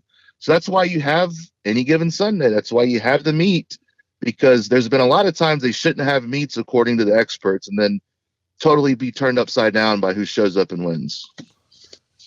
Yeah, we witnessed that even on a small local level. A lot of people think that this is the record. I can do that. Maybe I can do that in the gym and stuff. It's a little different when you actually that extra 30 pounds will be there on meet. Yeah, and when you show up, do all three lifts on the same day on not just your perfect day, warming up your perfect way in the gym. Like doing it all under someone else's time standard and not your perfect warm up scenario. Tempo. Yeah, the tempo is the big one. Yep. It's way different doing a meet for people that haven't done it before. Yeah, and some people crumble and just can't. They can do it in their own gym in their cozy basement or their local powerhouse, but then when it's time to lift all three on the same day and do it under pressure, they can't do it. But anyone that competes has my respect. Right on. Oh, yeah. Where does everyone? Did he pass Overrated? Oh, shoot. Yes. Great news. You did pass Overrated, Underrated. And I passed it. Yeah, you passed, and it's a pass or fail sort of thing. So you did pass, and since you passed, that means we are going to publish this episode. Nice. Yeah. So kudos to you on that. Good work. Thank you. But no, I was going to tell you, your website and everywhere anyone can find any of your stuff, get all that stuff out there. Oh yeah. Okay. Well, first of all, thanks for having me on. Yeah, I've written the book Gift of Injury. It's about my story coming back from back injury and getting back to 100% pain-free life, and then going back and competing for another 8 years or so after the injury, pain-free. 10/20 Life is my strength training philosophy, and I break out, a very concise philosophy of off-season and how to pick your weak points and form cues and all that good stuff when to deload. So that's my book, 10/20 Life, and you can find that as well as my CBD at powerxstrength.com. And those that want to email me, you can find me, or you can contact me at brian@powerxstrength.com, POWERRACK, strength, STRENGTH.com. And on Instagram, I'm Brian Carroll 1306. And I think that's about it. And my books are on Amazon. You can find them there. But anyone that has back pain that's run into a dead end, you can reach out to me. I advise you read Back Mechanic. Like we mentioned earlier, it's a great book that I think everyone should read if they do lift any type of heavy weight or work with athletes. And then Gift of Injury shows how we applied the principles in Back Mechanic to my specific needs and rebuilt me. So those books, of course, I make money off of them, but I want to encourage people that have struggled to get back under the bar from a back injury to read these books. It's a $70 investment, and they could change your life. You're going and you're paying $100+ to see a doctor when he refers you elsewhere. This would be a much better investment if you're having trouble with the typical American medicine cycle of referring you out and then sending you somewhere else. That's good stuff. That's all good. We really appreciate having you on. This is good stuff. Yeah, anytime you guys want to come on and chat late at night, that I like it. I typically do the more direct, podcasts during the day that are a little bit more, what's the word? Like concise to the programming. You know what I mean? They want to know the details, nuance, and stuff. So it's nice to be able to do and just kind of have a good conversation. So yeah, we just like to shoot the shit. Yeah. Yes. Yeah. So it's excellent to meet you too. And anytime you want me to be back on, just hit me up. You got my number now. Perfect. Awesome. Thanks, a lot, Brian. All right. Have a great night, guys. Thank you. See ya. Tanner, we know what to do. Yep. Cool beans. Cool beans. He gets the cool beans. He gets the double cool beans, that old son of a bitch. That was really good. Yeah, it was. I like that. He's a good guy. Yeah, we had an idea of what to expect, but he was fun. Oh, it's good stuff. Guy that's seen some stuff in his day, hasn't He's seen some stuff and some shit. Tanner, I think I should read an ad before we get sidetracked here. We don't have any sponsors that Brian directly poo-pooed on, did he? Not yet. No. We could probably get him back on the line and see, though. I have a feeling if I was a betting man that Brian likes Spud Inc. I bet good money. That one would actually really surprise me. I bet he's probably friends with Spud, as a matter of fact. Either that or enemies. One way or the other, There's no in between on this. He's either very warm or very cold on Spud Inc. Yeah. Okay. Today's episode of the Massenomics podcast is brought to you by Spud Inc. and the Super Pro Series 3-ply belt. There were some guys that were really hoping you were going to go with the hooker straps. So. It's been a while. Maybe I'll get those in the lineup next week. The Spud Inc. Pro Series belt is next level upgrade of their best-selling Pro Series belt. What separates the Pro Series from other belts is the ratchet system on their flexible nylon belt material. And if you know Spud Inc., you know that they know flexible nylon. We know that they know that we know that they know. This enables the lifter to quickly get the tightness down to whatever level desired. In most belts, it's a prong or lever system where precise tightness is difficult for you to get in there just right. The ratchet system changes that to a perfect tightness level for you personally. With the Spud Inc. Pro Series, they eliminate all of those problems that you have with those old belts. The flexible 3-ply material is designed to fit and contour to the individual body type, but provide the compression of any 10 or 13 millimeter belt. Order yours today at spud-inc-straps.com. I just saw a woman that shared woman? Her What? Her top podcast for the year. Yeah. At least the name is Sarah. I'm making assumptions here, I suppose, but good to see that. It's probably just a bot. Yeah. A bot that's so like in tune with like the It's world such an that advanced bot. yeah. That one, it has a Spotify account. 2, it has an Instagram account. It knows 3, to post makes it in the Snapchats. story. And then 4, yeah. it knows how to post and tag us. Yeah. That'll probably be a day one. I can't imagine. I believe there's people out there that think that that's all is happening, though. You know, I mean, it's not totally crazy, but like in this case, it doesn't make sense for a brand like us that's so small. right. But it's a lot of stuff. I mean, people should be much more skeptical to what they read and see online. I think so, but not me. I trust everything I read online. You know, it is really funny. And I open all attachments, and I do not hover over the link. That's a strict policy. Zip file. Yeah. I want all of them. I refuse to hover over a link. I trust everything from anyone. Yeah. People call me the unzipper, and yes, they also call me the cookie monster because I want all. I want all the cookies. That's good. That's good. You know what I wanted to do, Tommy? What? Go over a couple of 5-star podcast reviews that you have, and you know why I want to go over it? Because we are on the road. We're on the road, and we are cruising speed on the road to 400. You know, the road is the road to 400. Yeah, like we're almost speeding on the road. So anyone that doesn't know, we're on the road to 400 5-star. Like we busted Apple out of the traffic reviews. jam a couple weeks ago. We're out leading the pack. Yeah. You want to know what number we're at? 3.9 is the next number? It's 9. 390. This is like The Price is Right. Yeah. 3. Low 7. No 6. And they're like, like, are you really trusting? Like, who are you looking at all here? These idiots out here just screaming. Make your own decision. 390. 390. It's 390. So we're only 10 out from 400, and I've said it before. We'll say it again. There's this thing. Once we get close, people know it. People sense it. That's why this last week in NASCAR they call it drafting. You get in so there and you start going faster. Yeah, and the draft is on because this last week we clicked up like 10, and I think this next 10 could go real fast. Would you say slingshot engaged? Slingshot is going to be engaged, but we can only do that with your support. So if you're listening right now, please get out there and hit us with that 5-star review, because once we get to 400, for anyone that doesn't know, we always do something big. Something big's going to happen. On every 100 mark, we do something real big, and we got some big things we were just talking about, and can't exactly say yet what they are. What we could tell you about it is that they're big. That is the takeaway. It's big. So help us get there. Leave us a 5-star review. A 5-star review, something like these.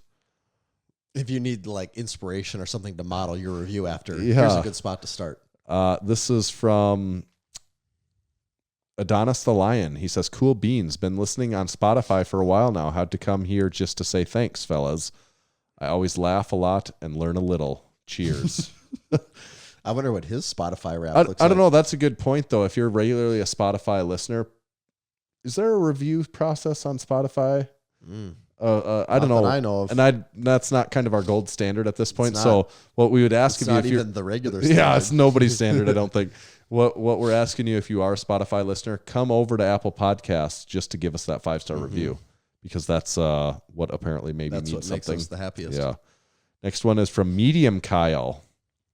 He calls us life-changing. Came to get the inside joke, stayed for the seltzer recommendations. 5 JD Powers out of 5. Last one here for today is from Beastaman93, titled I Own Lift Shorts. Whether you want to hear the soothing tone of Tanner's soft and gentle voice or listen to Tommy talk about the goat of all bars, this is the podcast for you. You really start to understand the mentality of how to get strong, how to stay strong, and how to use your strength. Note, highly recommend drinking a piping hot LaCroix while listening for optimal listening experience. Amen to all of that, right? Oh, yeah. All about that. Okay, good stuff there. And as long as we're talking about things, I wanted to talk about one more thing. I wanted to talk about hybrid performance method and the hybrid nutrition. If you really want a shredded physique that performs as well as it looks, then combining hybrid training and nutrition is the answer to your prayers to the iron gods. It's like having the best strength and nutrition coaches at your fingertips. You get a personalized roadmap to Shredsville and a dedicated coach by your side when you work with a hybrid nutrition coach. So if you're ready to get seriously strong and seriously shredded, join Team Hybrid today. Visit hybridperformancemethod.com and please make sure to use our discount code MASS. That's MASS at checkout, and it'll save you a 5% on any of these nutrition coaching, training coaching, or their app. You get 5% off there for the whole life of all of that. It doesn't just end like a month into it. It outlives you. Yeah, you get the 5% off for as long as you are alive and using it. Yeah, as long as they can still charge your credit card. Yes. So for some people, if you're like 20 and you're going to live to 90, you could save 5% off for 70 years. And at that point, you pencil it out. No, seriously, sit down with a pad and pencil, old fashioned. No calculator even. Do long addition and subtraction. And probably like a yellow legal pad. Yeah, yellow legal pad for sure. And not a mechanical pencil, a number number two. Sharpen that bad boy up. Yes. And not with a battery powered sharpener. No. With no. a crank on the wall sharpener. You definitely have a wood crank or a crank one on the wall. Yeah. Yep. And that's what you sharpen it with. And then you can start to pencil it out and see that the savings are unreal.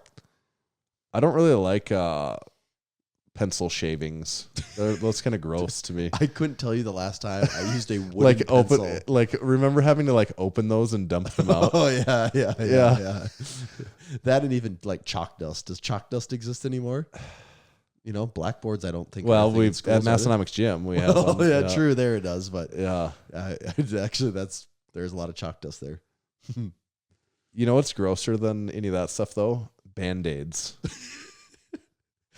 I think we're going to say poop. Well, yeah. I mean, that's an obvious one, though. Actually, kind of on that topic, my dog was puking this morning. That's always when you're sleeping, you hear that will jolt you awake in a instant.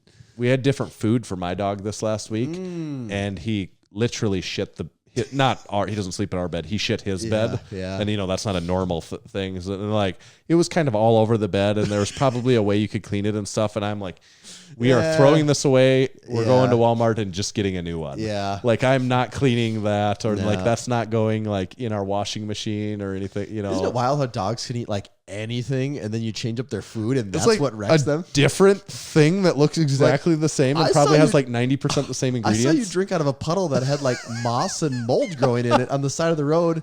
And you did it no problem. And then we give you a different type of food and that's what your downfall is? Yeah. Dogs, huh? It's a rough life. Yes, it is.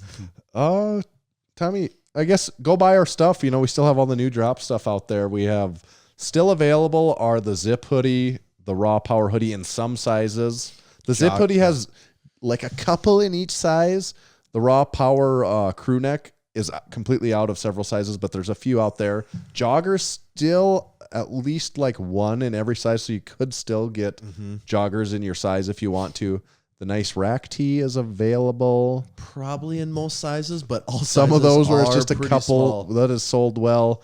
The kind of fit, kind of fat last ever re-release that has one size left. So maybe if you're lucky, that medium could or be large. Yeah, that's all that's left there. What I'd like to recommend everyone buys, and it's funny, I should have talked about this more, but our Feel the Burn hot sauce scented ammonia. Oh yeah. I busted one of those out.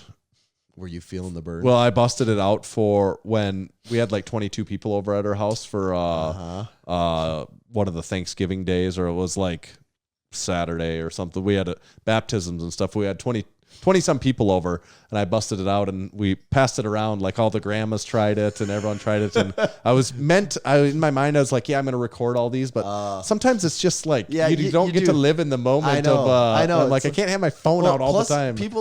A lot of people, especially older people that aren't used to phones, act way different when a phone's out. That's true. They can't be themselves at all. And it was just fun. We were having fun, and I'm I don't want to mess with my phone. I just want to watch it through the lens of my eyes. It's and not tough to do that. But very funny, some really funny reactions. And a few people, my mom, barely reacted to it. Really? Someone else's, my brother-in-law's father, barely. It just didn't really register, huh? barely, but then other people, you know, like It the was, typical, yeah. you know, Like getting their face blown up. right. So I don't know. It's funny. I wouldn't say no reaction, but just Yeah. like a lot, you know, Not not like the you'd expect like it. and I tried it first, and it gave me the old ugh. Uh-huh. And to me, that's an involuntary reaction. I like. I don't think I can not like when it your because natural you do response this is to thing where pull you it like away. slowly like I don't smell anything. I don't smell anything. Then It's like when your hand touches a hot pan. Like you don't have to think about pulling it away. It just pulls it away right. for you. And I don't know if I can not do that when it comes to ammonia. And it was funny for me to watch people and not do that. I'm like, how are you not jumping back from that? What's going on Made me there? want to grab it and be like, nah, let me see. You must have not been doing it right. And then it's like, nope, still does it. Yeah. Everyone's wired a little different, I guess. That's true. But my point being, there's still Feel the Burn hot sauce scented ammonia That available. spicy air. And it is hot sauce scented. It's not just clever marketing. It is clever marketing. It is fun. It is just clever marketing. Yeah. That is real. Yes, it is also, there's the product behind it. Get some of that. Was that most of the new stuff? I think so. Still, if you own a 1-inch rack, might be a couple drink spotters left for you. Yep. Otherwise, Not for long. we're working on a reorder. If you want one of those as a Christmas gift, buy it now. Yeah. Otherwise, make sure to sign up for in-stock notifications because Yes. we are working on another order. There will be some coming. Just, with everything going on these days, steel is a little tricky to track down. Don't even get me started on supply chain issues. I don't even want to say the word supply chain. If there's one thing I can say, you do not get Tanner started on a few things in life, and supply chain issues, yeah. You don't like. There's a Real hot button issue. Tanner's office has the picture of the word "start," and there's a line through it. It says, "Do not start him on supply chain." Yeah. And then the number one bullet is supply chain issues. Yeah. Don't start me on it. Do not. Oh, once I get going on supply chain issues, It's game over. Yeah. No one has a chance then. And what a year for supply chain issues it's been. But I promised I wouldn't get started. Okay. Well, we won't start then. Okay. We'll save that for next episode. We'll get more into supply chain issues. Yeah. Maybe we need more vertical integration along the supply chain, and then the issues are no one else's but our own. That could be it. Actually, maybe the problem was us all along. Nope. It's other people. Yeah. Have to blame other that's people. That's a safer bet for I sure. insist on blaming others and not looking at ourselves. Tommy, where do they find you? You can find me at Tomahawk_D. You can follow me at Tanner_Bear. Just make sure to follow Massenomics at Massenomics. See ya.